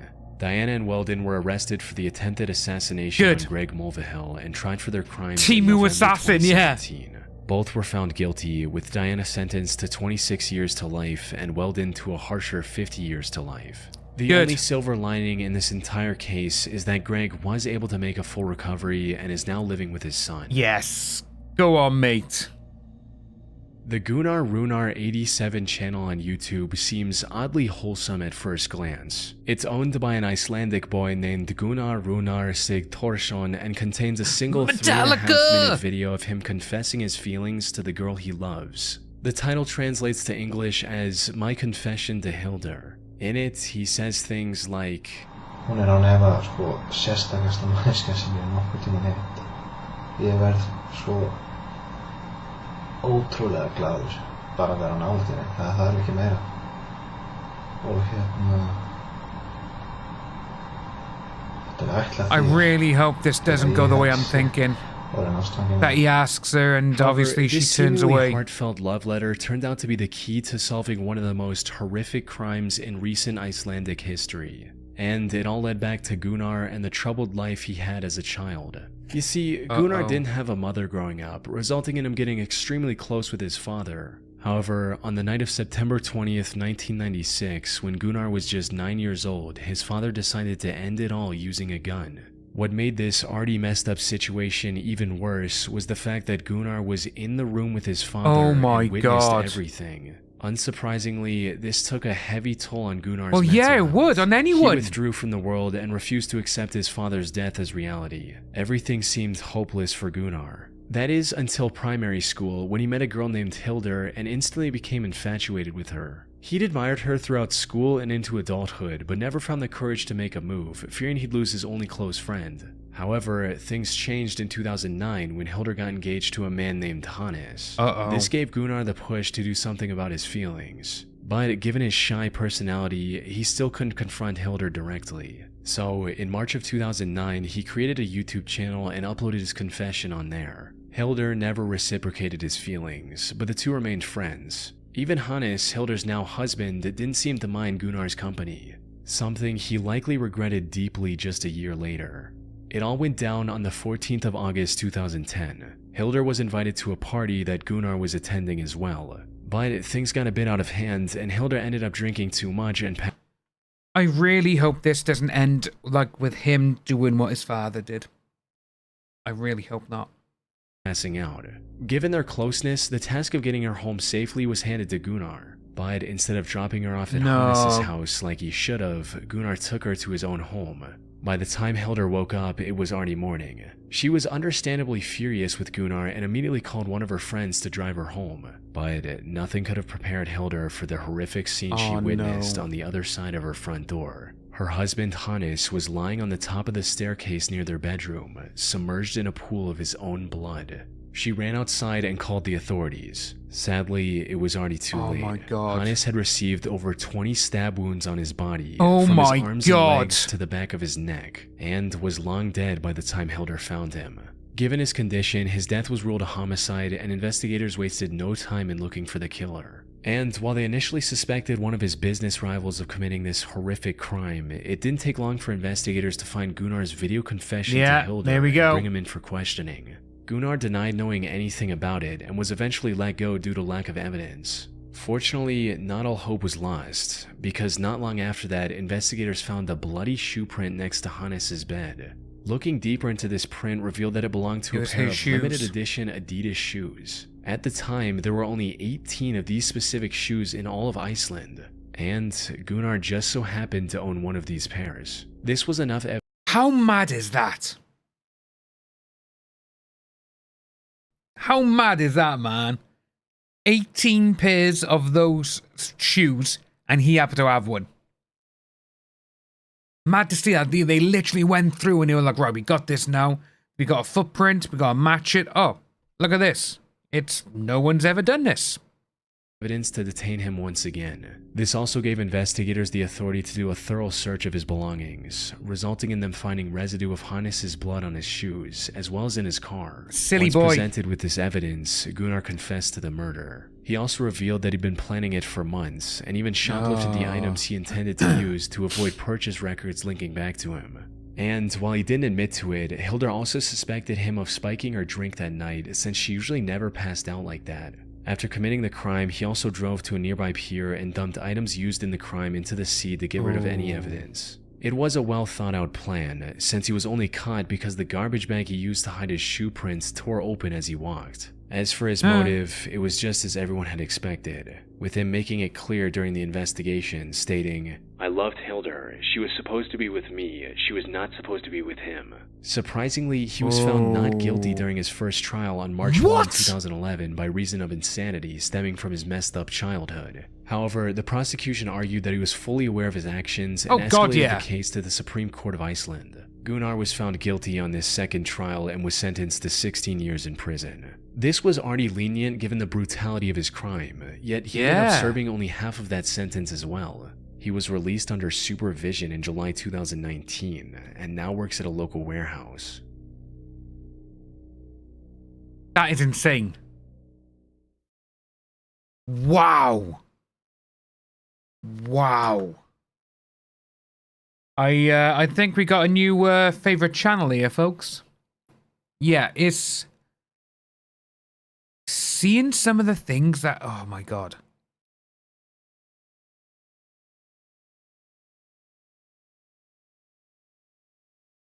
It is, yeah, it's obsession. It's not love. He was obsessed with her. That is crazy. Just seeing certain things there, it's a bit, it does make you think, like, what the f is going on? You know? Right, give me a moment.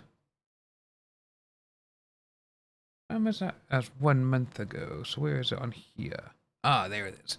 Yeah, it's... Yeah, what, 16 years, so obviously he was out with good behavior after a while. Which, with that is actually really insane. That is actually nuts.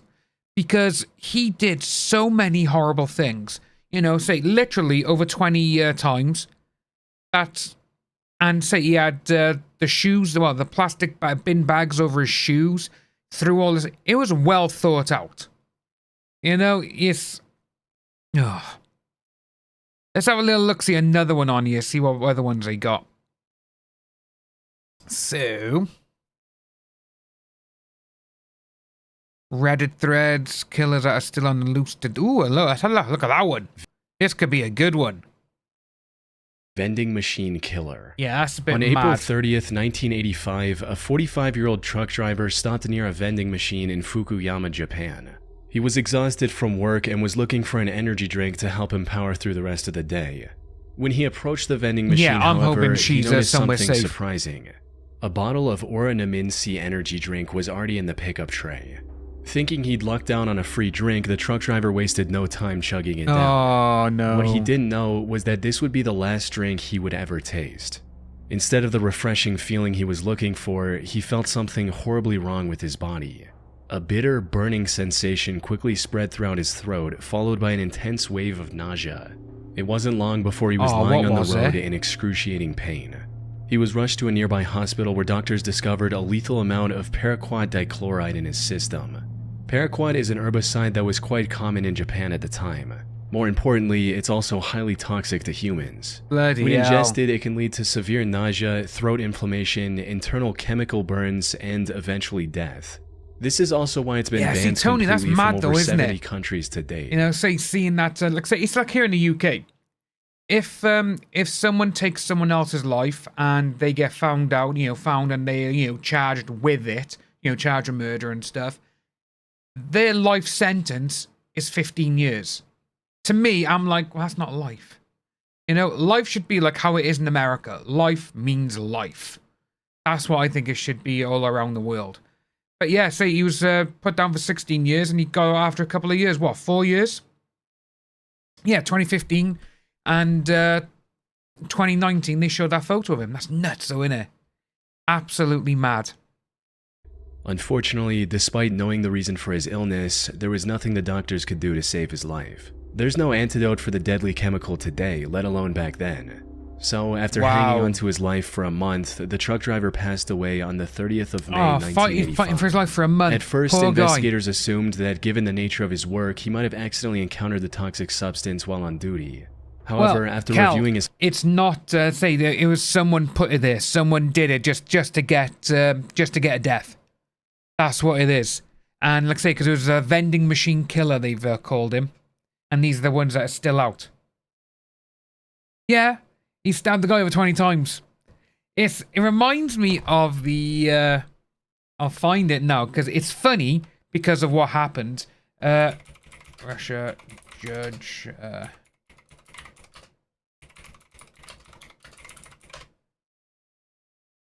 where is it?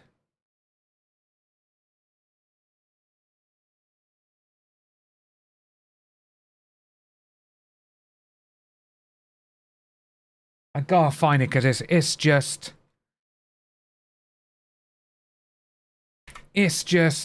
so funny. What it is, real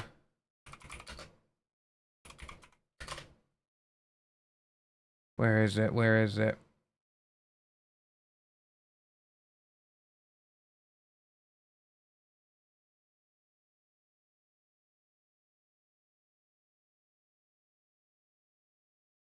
Right, so I'm not gonna put it on the screen because it was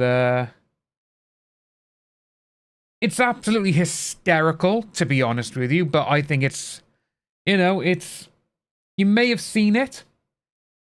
So a guy, a father.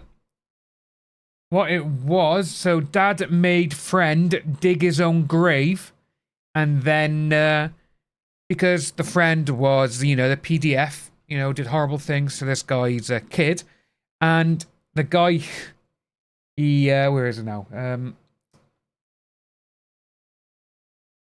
He stabbed him over 30 times, and the judge declared it a suicide.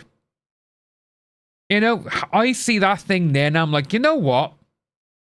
Yeah, you know, this guy, you know, he found out that his, where is it? His 6-year-old little girl was, you know, and his friend did it. And so he made his friend dig his own grave over 30 times. You know, the old stabby, over 30 times, and put him in it, and obviously, you know, done it up. And the judge was like, no, it was suicide. We need more things like that. We need more people like, you know, that judge there. Like, no, this is it. But I heard that a while ago, and it was like, oh my God. Kel, yes. So, here in the UK, I do think our justice system needs complete overhaul. It really does. So, and that's not just big going with, you know, the Johnny Depp situation, because obviously how bad that was. But murder and all this kind of stuff, it's... Cassandra, yeah, that's the one, yeah. And, like I say, this country, we got so many things. The one thing that I do not like in this country is how very little that appeals are actually granted. That's one thing I really don't like. Mostly because I can see why a judge... well, judges would be like this, but with appeals, even if the judge agrees with what you want to appeal, they still mostly say no, because it's basically looking out for another judge. It's like, oh, it's almost like a code of conduct or a code of silence or a code of brotherhood, whatever you want to call it. And they'd be like, no, we don't go against other judges. If a judge has already ruled, we're not going to go against it. Even if those judges agree with what you want to appeal with. That's the one thing that really annoys me in this country, because, say, not just a Johnny Depp situation, because if you remember, his team appealed, and the 3 judges, they agreed with him. Like, yes, we understand this never happened, this should have been done, but we're not granting the appeal. Then we've also had people who have been falsely accused of other things. Chad Evans, footballer, he got sentenced to a couple of years in prison, but the girl came out and admitted it was all a lie, nothing happened.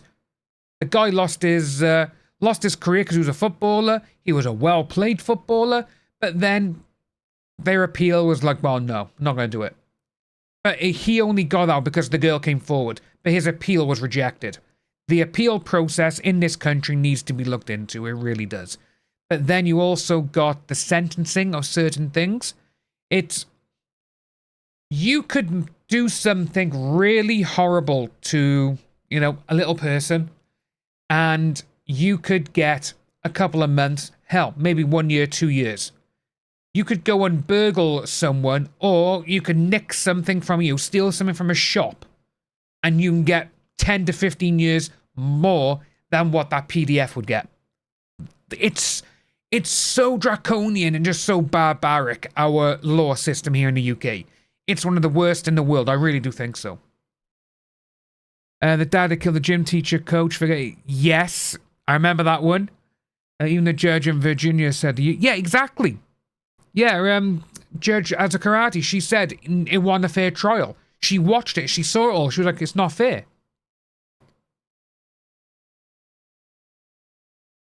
Oh, Cassandra. Yeah, it is. Our system here in the UK is one of the worst. And don't get me wrong. Police used to look out for people, but now all you see them is they're too scared to jump in. That's the thing I don't understand with this country. They're too scared. It's like, oh my God, I don't want to offend anyone. Nah, sorry. Do your job. If you are a copper and something bad is happening, or you see someone is breaking the law, fucking deal with it. You know, don't be like, oh, am I going to get called a racist? Am I going to get called a sexist if I go and do this? No, they should not have that level of thought. But that sort of thing this day and age now is ingrained in them. And like, you know, in this country, you can see a lot of it at the moment. Everything is reaching a boiling point. Because obviously we have got a mass flooding of illegal immigrants. Not immigrants who've come over and they've got lives. Great. Absolutely amazing. But it's the ones who are coming over, the illegals, and then they just start going, and a lot of them do crime. You know, it's over the last couple of weeks. What's it called? New Eden. I think it's New Eden. Where there was a protest because two people did something horrible to a 12-year-old girl. And the two people... I thought there was an alarm going off. I could hear it in here like it's been, the feedback. Anyway, yeah. And, hey, Pick a Mix, how's it going? So there was a protest over the weekend in New Eden because these two people who did something horrible to a 12-year-old girl, they were two of the illegal immigrants who came in a month ago. And you can see why people are angry at certain things like that. And for some unknown reason, because they couldn't speak English and all this kind of stuff, it was like, oh, we've questioned them now, but we can't speak to them. Well, no, a 12-year-old girl picked them out. You know, it's so many things with this country that it's the world. You know, the world is just completely just batshit crazy at the moment, and it's sad. You know, it's the one thing that we always all talk about on here and everything else is, why can't everyone just get along? You know, treat others how you want to be treated. That is the one bit of advice that my father's given me, my grandfather's, both sides, my mum and my dad's. And, you know, it's like, how would you like to be treated? That's how you treat other people. You know, if they're nice to me, I'll be nice to them. You know, it's that sort of thing. And if I see someone new, I'll be nice to them. And however if they reciprocate it back and it's like, oh yeah, like, all right, whatever. Then I'm like, right, I don't want to speak to you. You know, I don't want to know you. If that's how you're going to be towards me, I don't want to know you. You know? Right, Pick a Mix. I don't know what's going on with YouTube at this moment in time, because let me show you something, all right? This is really annoying me, saying about subscribers. So, I am going to show you, because last week I opened up a brand new channel for GTA, for Grand Theft Auto, and I've got one video on there. But if you see there, it says 2 subscribers. Okay? I'm going to change other accounts. So it says I'm subscribed. Alright, I'm subscribed. So is my other channel. So far, we got 2 subscribed people. 3.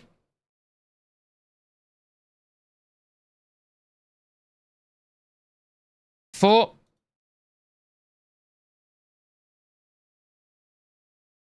5.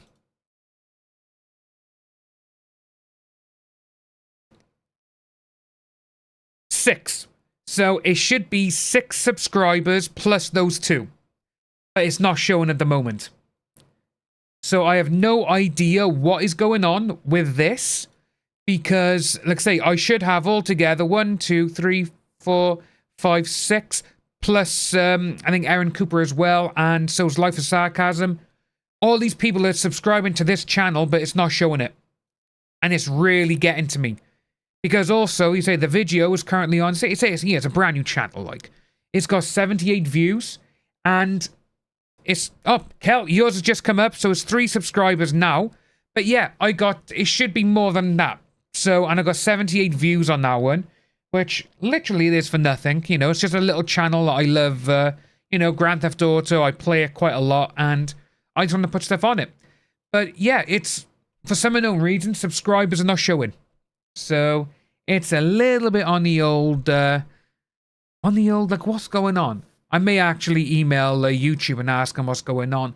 Because you can subscribe, obviously, to your own channels, which a lot of people do. And seeing that they're not coming through is just starting to annoy me. It really is. But yeah, our thing here is just... It's one of the worst ever. My mate G's just had... he's had his own light arrive. Yeah, this light by here, guys. You know, it's... You know, it's actually really... Let me just turn the lights off a minute. Oh, yeah. You see how dark it is? And I got the blinds and the curtains wide open. Down here, it's absolutely dark as hell. It's been raining all day. Yeah, we bought this. And it cost me like £6 or £7 on Temu.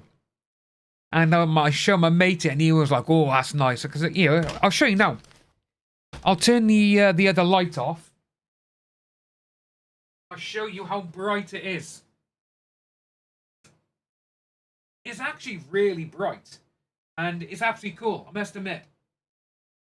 So, but yeah. Instead of spending so much money... You know what, I'll just leave the other light off. Yeah, spending so much money on the ones I've got from, like, Amazon, like the Govee style ones, which are quite expensive. But as you can see, it's... You know, it's... Where did I get this from? The backdrop.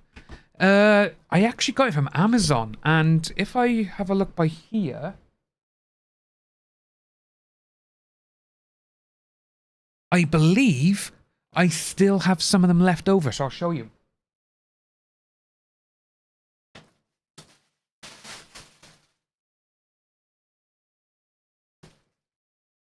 Come on. Come on, you bugger.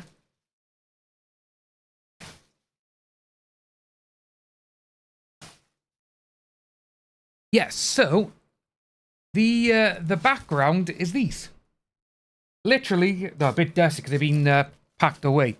But yeah, they're squares. They're quite thin. But yeah, I bought them on Amazon. And if I remember correctly, they... See, look at the lights. There's so many different colors they can do. I was a kid when this first arrived the other week.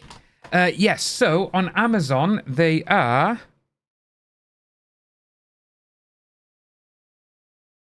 let me just go to my orders. They're like 3D panels, they are. And, again, it all depends on what style you want.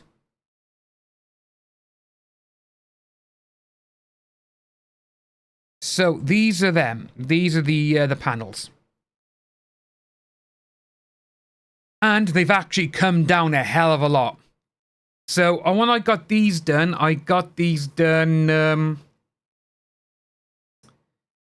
2023. I bought them all in like January of that year, and because I say, if you remember, I used to have my setup and stuff down there. And but yeah, you say had these, and they do different styles as well. Gold. They got one with like the cracks and all that in them. But they do so many other ones. And I do know that, like I say, I got my dad to put all this up for me because I was like, I could do it, but oh, no, there we go, bloody hell. 2022 is when I got them. 2022. And it was later on that year when we moved over by here. Because obviously I moved from down there up to here. But yeah, I know that my dad, he's seen these and he's wanted to have the white ones and he wants to put them up in the kitchen. And I was like, well, yeah, if you get a couple then, But, oh, they would literally block out the window like that. Because they are, obviously, because you can't see them through. But, cheers, Angel. There's so many other ones you can get, like, by here you can get all different styles. You can get brick style. There's so many different things, different waves. But to block out light, I think you would probably be better off to go with, bloody hell, like a canvas, like a pull down. Because I remember I used to have like pull down ones in my old house, and they were amazing. They were so good. But yeah, see, with this one here, and like I say, I got my dad to do it, and I was like, you know what? I was like, yes, he put it. It took my dad about 6 hours to put it all up, because obviously they are individual, and you do have to, like say, the best thing that we used was like the adhesive spray, because you got to go around the edges and everything else. But yeah, I got about 10 left, and they came in packs of, it was either 6 or 7, because in total I got, oh bloody hell, because I'll show you how big the room is. So what we need to do is, if I go onto that one there, this should just be me now. So we're going to go down. As you can see how big the roof is to where I am. And it does go more. So with that one there, if we come back by here, so there. Oh, I got one more row that way. One more row. And obviously then it goes down to the floor. This is just my PC monitor by here. But yeah, it goes all the way down to the bottom. And it is 1, 2, 3, 4, 5, 6, 7, 8. So it's 8 down and 1, 2, 3, 4, 5. Oh, so it's 8 by 8. Yeah, so it's 8 by 8. And that's what you got by there. But yeah, it's just put it all back up. There we go. But yeah, that's what we have. But yeah, see, they're a lot cheaper now as well. And like say, pick a mix. Yeah, you see, some of these are absolutely amazing.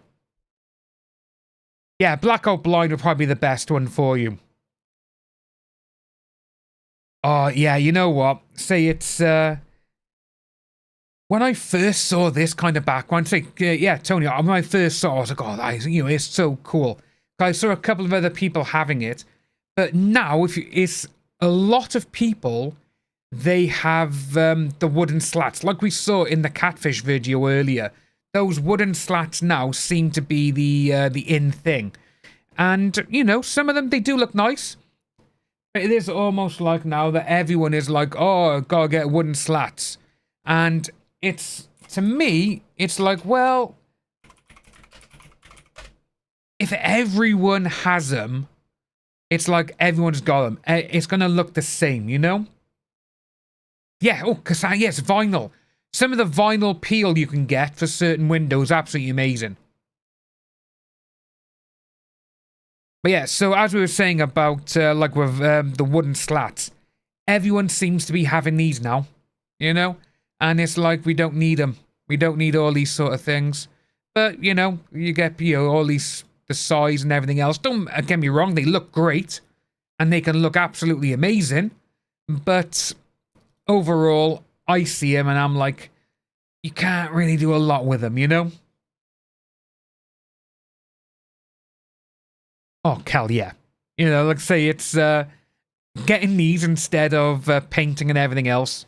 It was because what I wanted to do with this is put a frame on the outside So I could put like LEDs down the side of like a wooden frame. Basically, come out about that much off the wall, you know, not much, like an inch or something, and have it like a L shape. So it goes against the thing. Just put the LEDs down the side so they would glow on. But I was like, you know what? I might as well just get the backdrop and just leave it like that and get these kind of lights. Because how that light is going on the wall, that's what I wanted the LEDs to be like. But in the end, I was like, you know what? Just get these and that's it. So, with picture frames and stuff like that, it is a bit of a nightmare. I will say that. This is why I've got, like I say, I got the Star Wars poster by there. I got the Thing by here, the John Carpenter poster. And I have looked in getting like a sign to go on the back, but trying to actually put something in it, you would need to basically try and get the hook, you know, cut a hole out, put the hook in, and try and, you know, basically make it right. Because these are very brittle. I didn't realize how easy they are to crack and break and everything else. So with that, I've got to be kind of careful.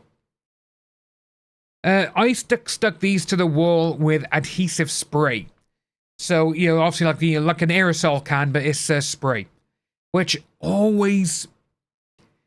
I am so blown away by adhesive spray, because like, if it's a adhesive, why isn't it in the can sticking? But obviously, when it mixes with air, it goes. But yeah, it's adhesive spray. You can also get just like the normal glue to go around. They actually came with some stickers as well, like, you know, double back sticky tape sort of thing. That could work with some of it. But yeah, again, you just put like 5, you know, top of the corners, top, bottom, and everything else, and then 1 in the middle. But like I say, my dad's like, well, we'll use adhesive spray so we can stick them all down so there's no, nothing like bubbling out. So, but yeah, like I say, it took my dad about 6 hours in total to do it. He was knackered at the end. I tried helping as much as I could, but again, with my back at that time, I couldn't do a lot. I could hold him, I could push, you know, some into the wall and hold it, while he glued it, you know, the adhesive spray and stuck them on. But yeah, it's, you know, let's say, it's one of my favourite backdrops. It still is. I don't think I'd ever get rid of it either, because it's just such a nice... It's just a nice background to have, like say, with the colours as well. It's not just like a flat wall, you know? Again, let's get back to the video. Let's get back on this, where these colours are still on the loose today. Hall records, they found no trace of this herbicide or anything remotely linked to it. This left them with only one conclusion: the chemical was mixed into the drink he consumed just moments before collapsing in agony. But with no leads or concrete evidence, they couldn't determine whether it was a murder or self-inflicted act, resulting in the case getting shelved for the time being. Now, while this might sound absurd today, you have to understand that paraquat was readily available in the country at the time. You didn't need any prescription or identification to purchase the chemical, leading to over 1,400 people using it as the poison of their choice in 1984 alone. In other words, the possibility of it being self-inflicted was just as high. However, just as the investigators were about to give up on this case completely, they received tragic news.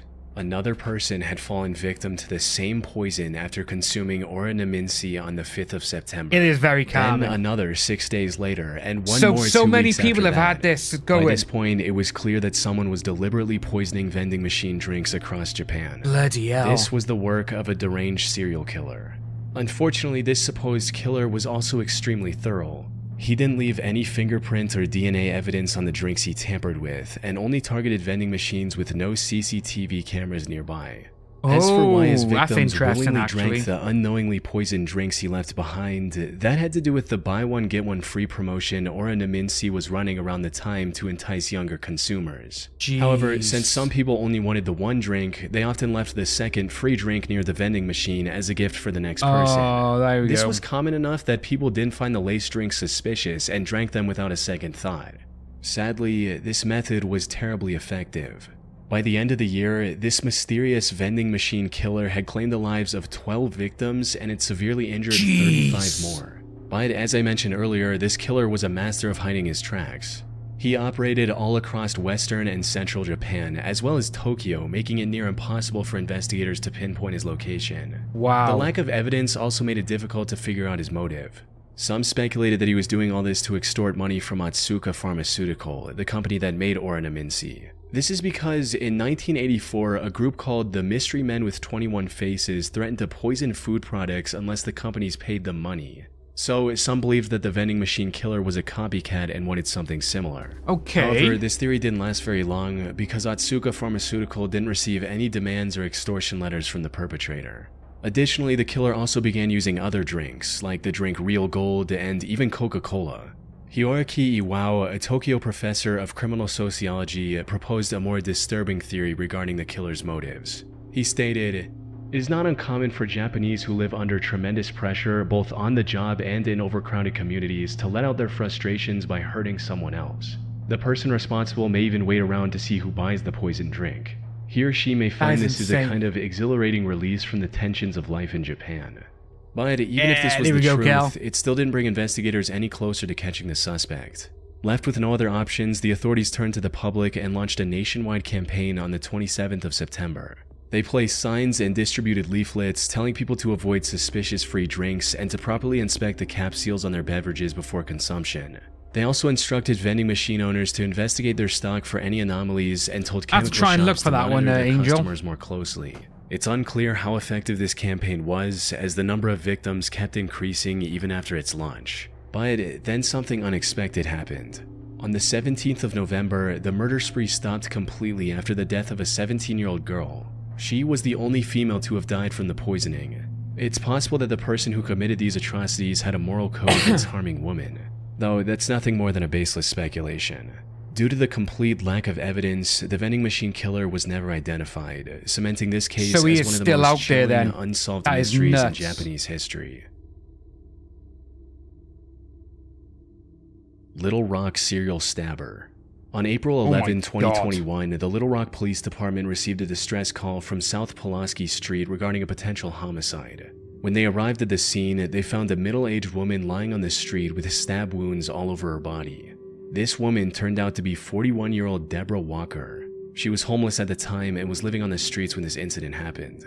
She was quickly taken to the hospital where medical staff discovered that she had been stabbed at least 15 times. Despite lying on the street, bleeding for what may have been hours, she miraculously survived and managed to regain consciousness the same day.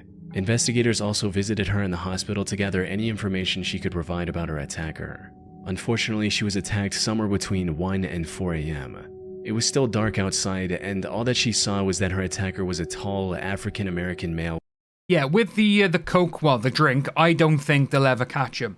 Because he was going to places where there was no CCTV. That was the thing. And obviously that's why he never got caught. And if other people, like, oh, it's normally a buy one, get one free. If they didn't want 2 drinks, they'll leave it for the other, like they were saying, which is no one batted an eye. They were like, oh, well, free drink. Nice, okay, I'll have that. Absolutely nuts. Oh, Jack the Ripper, yeah. There's so many things that I absolutely love. And, let's say, serial killers and all that kind of stuff, I find it so fascinating. And when you're looking at things and being like, wow, oh my God, like no one's been caught. Obviously, you got, like I'm saying, Jack the Ripper. And obviously another one is the Zodiac Killer. There's so many things, so many theories about things that are going on.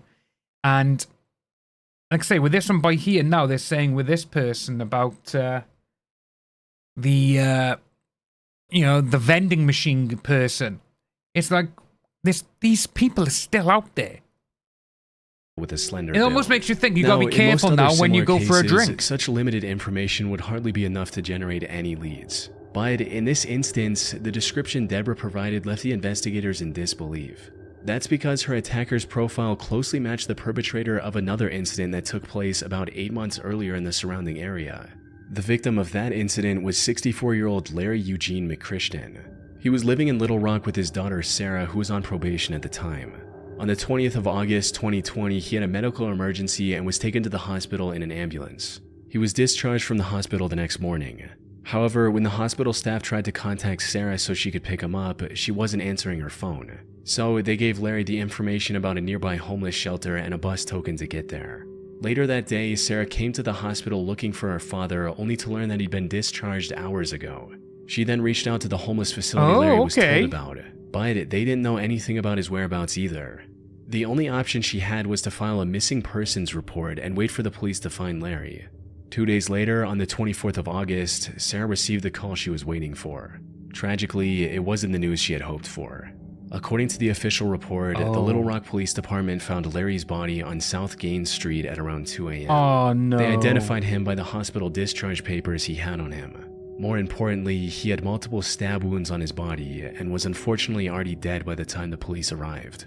His death was declared a homicide, and the investigators began Angelus, I looking think for that is clues right. Yeah, almost crime of immediately. passion, innit? This proved quite impossible at first, since there were no witnesses, and there wasn't anything that could be used as evidence in the crime scene. Yeah. However, after inspecting the surrounding houses, they had a major breakthrough. The CCTV camera outside a nearby house had captured the suspect walking down the street when suddenly he spots Larry and begins walking towards him. After committing the crime, he tries leaving the area, only to stop, go back, and stab Larry one last time before fleeing. As mentioned earlier, this man matched the profile Deborah gave to the police, leading investigators to believe she was attacked by the same person. While looking into older I have cases, no idea they the also last time I connected the bought a same drink from a killer to vending another machine. I murder really that happened don't. in the area on September 23rd, 2020. The victim of this incident was 62-year-old Jeff Welch, another homeless man who was living in an abandoned home. On the morning of that day, Jeff's friend found him on the porch of his house with a stab wound on his neck. By this point, the investigators knew they were dealing with a deranged serial killer. Yeah, bloody However, hell. just as they uncovered the connection between the three attacks, another tragedy unfolded. On April 12, 2023, a day after the attack on Deborah Walker, another one of his victims was found on the Wright Avenue overpass. The only thing in common with these 4 attacks was that they all involved homeless individuals, and they all happened between 1 and 4 a.m. There seemed to be no clear pattern on how the perpetrator selected his targets. This left the Little Rock community terrified to leave their homes, fearing they might become the next victim of the serial killer on the Bloody loose. right. After realizing the potential danger of this situation, LRPD began spreading awareness about the man who is now being referred to as the Little Rock Slasher. They also turned to the public to ask for any information they could provide on the matter, and even announced a $20,000 reward. We also need your help. If you have seen anything suspicious or have surveillance cameras on your homes or businesses in this area, please contact us at 501. Unfortunately, despite having CCTV footage of the suspect, the Little Rock Slasher was never caught. The case remains a mystery to this day. Or at least that's what the official reports say. While researching this case, I came across an Arkansas-based blog called the Snarky Media Report. The authors of this blog did their own investigation into the slasher case, and what they found was shocking to say the least. Put simply, they claim to have found the true identity of the killer after talking to multiple locals and Deborah, who, according to their blog, already knew the identity of her attacker. They also uncovered many details about this supposed killer, including his criminal record, which reveals that he has already served 2 prison terms in Arkansas for felony convictions of domestic violence.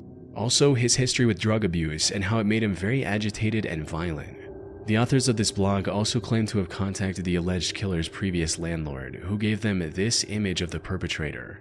Which begs the question, if they know so much about the slasher, including his legal name, why didn't they give this info to the police? That's where the case goes from creepy to bizarre, since, according to them, they've already given everything they had to the relevant authorities. Despite this, the Little Rock police didn't make any progression in catching the serial killer. Snarky Media also published a video of the Little Rock mayor and police chief refusing to answer questions about the case. Oh my god. This seems to hint at something incredibly shady going on behind the scenes. That said, there's no way for me to confirm if the authors of the Snarky Media blog are telling the truth. For all we know, their whole investigation is made up, and this is just some random guy who has nothing to do with the 4 attacks, and it's all a ploy to make the Little Rock Police Department look bad. Most of the information they've gathered seems to check out with what's released publicly by the authorities. The only discrepancy in their investigation is the age of the suspect. Officials believe the slasher to be young, possibly in his 20s, but the authors of this blog state that the person they found was 46 years old. Unfortunately, this is where the leads end. Whether Snarky... So with that one there, with the fact that, you know, they're like, oh, it could be made, you know, to make the police look bad and everything else. But if you've got the police and you've got the mayor who are not willing to answer questions about it, that's when I think, yeah, they know who's done it, And it wouldn't surprise me if, like, you know, say pick a mix. Yeah, there's so many things with this, and Cassandra, yeah, that they could have been in on it. Or they know the person who did it. And that's why it's like, oh, we're not answering questions, we're not doing this, we're not doing that. But it's the whole thing of, oh, we're not answering that question. We're not answering you. You know, we don't want to talk about it. And for the mayor and the police to do that, especially when, if I was the mayor or if I was the police, I'd be like, we need to find this guy. We need to let the public know exactly what we got. And with their investigation, that they literally found a person, all the descriptions match, where they were, how they are, the way they look, and everything else, they all match up. Yeah, something fishy going on with that, definitely. The media is telling the truth or not remains uncertain. What is certain, however, is that the case remains unsolved to this day. The Little Rock slasher is likely still out there and can continue his murder spree at any moment.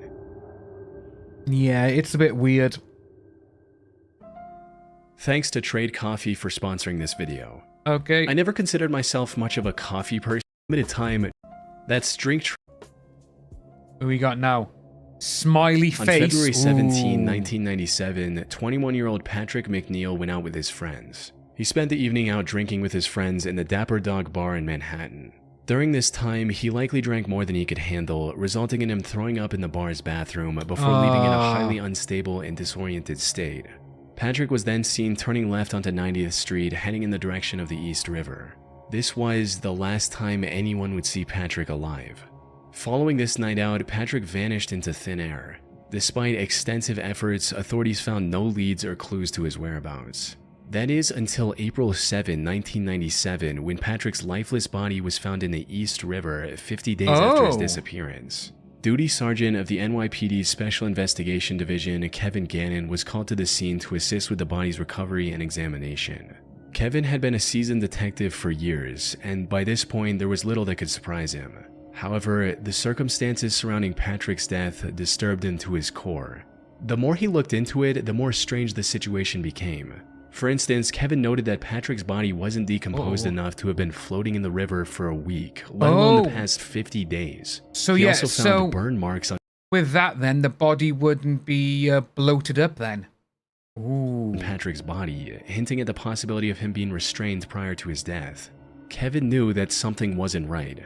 Unfortunately, due to the complete lack of evidence pointing to the contrary, Patrick's death was ruled as an accident. Kevin kept thinking over this feeling for the next year before coming across a case that reinforced his suspicions even further. On February 13, 1998, another body was found in the same stretch of water. This body was later identified as 22-year-old Lawrence R. Andrews, who had gone missing on New Year's Eve after celebrating the event with his friends in Times Square. After getting on the case, it didn't take long for Kevin to notice eerie similarities between the two cases, as both bodies were found within yards of each other. Both of them were also young Caucasian males and were on track to have successful careers. They both disappeared in one of the most crowded cities in the world without any trace as well. Most importantly, Kevin also found similar oddities in both cases, where the bodies were a lot less decomposed than they should have been, and there were burn marks indicating possible restraints before their death. Lawrence's case prompted Kevin to look for other similar cases across the US. He enlisted the help of fellow detective Anthony Duarte and a criminal justice professor, Dr. Lee Gilbertson. Together, they began investigating these cases, and soon a chilling pattern began to emerge. In total, they found 45 different instances of young men dying under shockingly similar circumstances as Patrick and Lawrence. Most of them went out for a night of drinking, became more intoxicated than usual, disappeared shortly after, and were later found dead in some body of water. Almost all of them were also Caucasian and on track to have a high-paying career like engineering after college. Most disturbingly, however, they also found graffiti of smiley faces near the bodies of at least a dozen different victims. This led to the three investigators creating the smiley face murder theory. According to this theory, these 45 and possibly many other deaths from the 1990s to 2010s weren't accidents in the slightest. Instead, they were murders committed by a single deranged person or an organized group of serial killers. This is the only logical explanation they could find to justify the many oddities and similarities in these incidents. Well, Angelus, there's That actually said, while this theory makes where is complete it? sense to some people, A others film aren't that is convinced one like bit. this. Criminal profiler Pat Brown, for instance, called this theory ludicrous. She believes that the idea of connecting smiley faces. So we're on about obviously, the smiley face killers and stuff. There actually is a film, and if I remember correctly, there is a film, Smiley Face Killers, and it stars Crispin Glover, and it is based on the smiley face murder theory, which is what we're looking at now. As you can see by there, is a theory advanced by retired New York detectives Kevin Gannon. And this film is actually really good. And to be honest with you, it is written by Bret Easton Ellis, the guy who wrote, bloody hell, got on my head now, American Psycho. And they go on about it, and it's actually a really good movie. And as you can see, smiley face is exactly what they're going on with the murders. And criminal justice professor Tim Smiley Face become connected. There's so much going on with this, and it's actually a really good film. So Smiley Face Killers, folks, if you need to, if you want to give it a watch. Stars Crispin Glover from Back to the Future. One of the most common graffiti symbols with murders is just absurd, stating, "It's not an unusual symbol. If you look in any area 5 miles square, I bet you could find a smiley face." The FBI also completely denied this theory in a statement, reading, "The FBI has reviewed the information about the victims provided by 2 retired police detectives who have dubbed these incidents the smiley face murders and interviewed an individual who provided information to the detectives. To date, we have not developed any evidence to support links between these tragic deaths or any evidence substantiating the theory that these deaths are the work of a serial killer or killers. The vast majority of these instances appear to be alcohol-related drowning." Absolutely mad. However, despite these setbacks, the 3 men have stuck with their theory. They're still working on finding evidence to back their observations. That said, if their hunch is correct, it would mean one of the most wicked serial killers in American history is still at large today. How mad is that? I-70 killer. Robin Fuldauer was a 26-year-old Indiana University graduate who was working at an Indianapolis Payless shoe source store near I-70 in 1992. The 8th of April was supposed to be her day off. However, just as she was getting ready to relax at home, the employee who was supposed to man the counter called in sick. Left with no other options, her manager called Robin and told her to cover the shift instead. Robin wasn't very happy about this emergency shift change, but she reluctantly agreed, arriving at the store at 10 a.m. and starting her shift as usual. Unfortunately, her day was about to get a whole lot worse. Everything seemed normal until 2 p.m. when the manager called the store for a routine check. To her surprise, Robin wasn't picking up the phone. She kept trying for a few minutes before— I think a lot of people, the majority of people, are they are drawn to the darker side of things.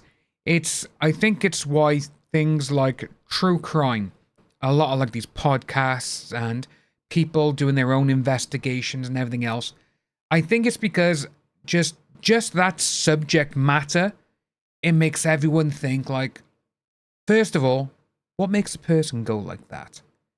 Then you want to think of like, oh my God, I want to know more about this sort of thing. And then that's when you start going down the rabbit hole of looking at all these famous past, the serial ones and everything. And I think that's a lot of why a lot of people love, I love horror and love like the slasher movies, because they are whodunits. That's the key core of those stories. You got someone going around doing all this, but who is it? We gotta find out. And then when you hear the motives, like with the guy we saw earlier, the ginger dude who saw his father sadly, pull the trigger on himself, and then he did it to his friend's husband and all that kind of stuff. And yeah, so it's Cassandra, that's exactly what, it's the unknown. Because to us normal people, it's like, what makes someone do that? And I think when we keep looking at things like, well, why did you do this? And it's when you hear some of the things like, when you hear like something, I can't remember who it was, but obviously it's like when they do it to animals first and then they move on. And, you know, they gradually move their way up to people. And, you know, it's like, oh, did anything bad happen to you as a child? No. Did you do this to animals? No. And those are the scary ones, where it's like, I was bored. I just wanted to know what it'd feel like. I can't remember who said that, but he goes, I wanted to know what it felt like to stab someone. And it's like, oh my God. You know? Oh, it's the guy who, the mum, his mother found the head in his bedroom. It was him. He goes, I just wanted to feel like what would happen. What? You know, it's absolutely nuts.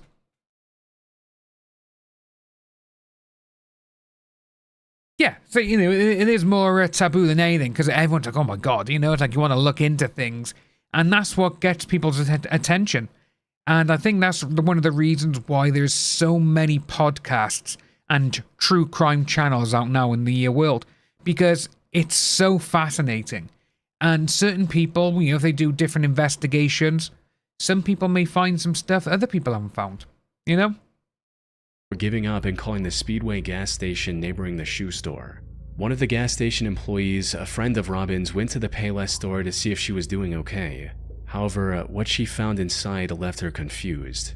The store was in slight disarray and some of the shoes were missing from the shelves. The cash register was also open and there was no money in it. Oh. Most concerning of all, there were no signs of Robin anywhere. Her friend called out Robin's name, hoping she was just in the back and would respond. But when she didn't hear anything from Robin after minutes of standing in the store, she became worried and called the police at around 2:20 p.m. The cops arrived within minutes and began searching the store for clues on Robin's whereabouts. No. And it wasn't long before they made a devastating Psychology of war, yeah. They found Robin lying in the store's back office, covered in blood. It was already too late. During questioning, an employee from the store across the street claimed to have seen a strange man wandering around the shoe store a couple hours earlier. It's a good film as well. It's actually a really good film. According to this employee, the man sat on the curb for about a half hour, rifling through his bag and staring at the Payless store. They then saw the same man a few minutes later trying to hitch a ride back to Interstate 465, which was about a quarter mile from the store's location. Unfortunately, they were too far away to get a good look at the man's face. Given the money stolen from the register, and without any other leads, investigators filed this as nothing more than a robbery gone wrong. However, they couldn't have been more wrong. Because just 3 days later, something similarly tragic happened to 23-year-old Patricia Smith and 32-year-old Patricia Makers. The two were working at a bridal shop in Wichita along I-70. The incident happened a little past their usual closing time as they were waiting for a customer who had a pickup. When they saw a man approaching the store, they assumed that it was the customer. However, this man drew a gun on the two after entering the store, took them to the back, and executed both with shots to the back of their heads. As the killer was leaving the store, he crossed paths with the actual customer the girls were waiting for. Without hesitation, he aimed his gun at the man and ordered him to head to the back of the store. But the customer defied his command and ran, narrowly escaping with his life. He later helped the police draw a sketch of the killer. Unfortunately, the sketch didn't provide much of a breakthrough. By this point, the authorities were certain they were dealing with a serial killer, but despite their efforts, the killer's spree continued. By May 7th, he had taken 3 more victims in small, low-traffic stores along the I-70 highway. By the time investigators managed to compile a few more sketches, the I-70 killer stopped his quest and went into hiding.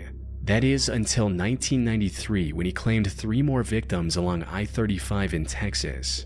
He tried to hide his identity by changing his weapon, but the investigators were quick to notice the similarities. One of his victims, Vicky Webb, also managed to miraculously survive after getting shot in the neck. If he were ever caught, Vicky's testimony would have been crucial in bringing him to justice. Though, the I-70 killer was never found, and the case went cold for nearly 3 decades. However, then, in 2021, investigators released CCTV footage of a murder that happened in 2001. The suspect in this footage looks strikingly similar to the I-70 killer sketches, potentially giving authorities the lead they need to finally catch him. It's likely only a matter of time before he runs out of places to hide and is captured. But for now, he's still out there, evading police and leaving the case unresolved. We can only hope he doesn't take any more victims in the meantime.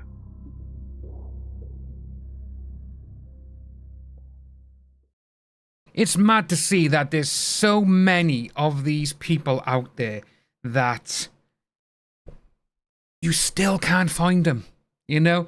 And they've done all these horrible things and there's like no clues to where anyone is. it's obviously it's very bizarre for everything because you're seeing so many people and so many bad things are happening. There you go. Bit of music on. There we go. In the background. Yeah, there's so many things. And it's absolutely nuts that even the police, we all know police get things wrong. We know this. You know, even some of the big FBI, CIA, whatever, they all do. But then these things happen. They may want to just shove the case in a file somewhere and just leave it. And I think with the one we just saw then, with the people who did, you know, that slasher guy and Little Rock, and it wouldn't surprise me if they didn't want to do the interview and answer the questions. Again, it could be because they could be involved, they could know the person, or they just don't want to show the world or show Little Rock that, oh my god, the police and the mayor's office, they didn't know what they're doing, and just a bunch of people on the internet found out who the killer was, you know? But again, no, look at, you know, that thing on Netflix, Don't Fuck With Cats. People on 4chan and the internet found the people who did all those horrible things. The police couldn't do any of it, you know? So it does go to show that a lot of these things, sometimes other people gotta get involved. They do. And Cassandra, yeah, we don't know what's going on in people's minds outside. You know, you could be in a supermarket, shopping or whatever, and you could walk by someone who could be one of these people. That's the thing that goes, oh my god, this is scary. Kel, I don't think they would have had that much CCTV around then. It was. Obviously, there was CCTV around, but it's not like it is now, where you can buy, like, really small, you know, good cameras and everything else. Because in supermarkets back in the 60s, 70s, 80s, and 90s, they were like, you know, the big things, you know, which you could see him moving, like, you know, looking around and all that kind of stuff. Not just like the domes now, where they cover 360. But yeah, again, Cassandra as well, they don't care about homeless. Mostly because the way the police look at homeless, I think, are the ones who have been, sadly, who have been taken away. They're like, oh, well, you know, it's like, oh, they haven't got a family. That's how I think a lot of them do it. Because if you remember the guy whose mother found the head in his bedroom, it took people who let him sit outside their shop to actually call the police and find out something is wrong. It sucks. It really does. But ladies and gents, we are over for today. I do apologize for the gaming aspect because obviously it messed up on us. I am going to try and work that out tonight so we can get it going. And hopefully tomorrow we can play Art the Clown Terrify, the Artcade. And we could be doing Until Dawn then. But guys, thank you ever so much for coming along today. It's been great. You've stuck around. You've wasted your time watching me waste my time. I love each and every one of you. People on Kick, great. Like I said, we are still on Kick and we still are trying to get our 10 subs by the end of September. And we are currently on 3. So we're going to see how this goes. And hopefully we can get that done and we can move on. Make a little bit more money on Kick. So people haven't got a sub or give money to anything and they haven't got to watch ads. So folks, thank you ever so much. I'll see you all tomorrow. Same time, same channel. You know, like Batman in the 60s. Same bat time, same bat channel. Take care, folks, and I'll see you tomorrow.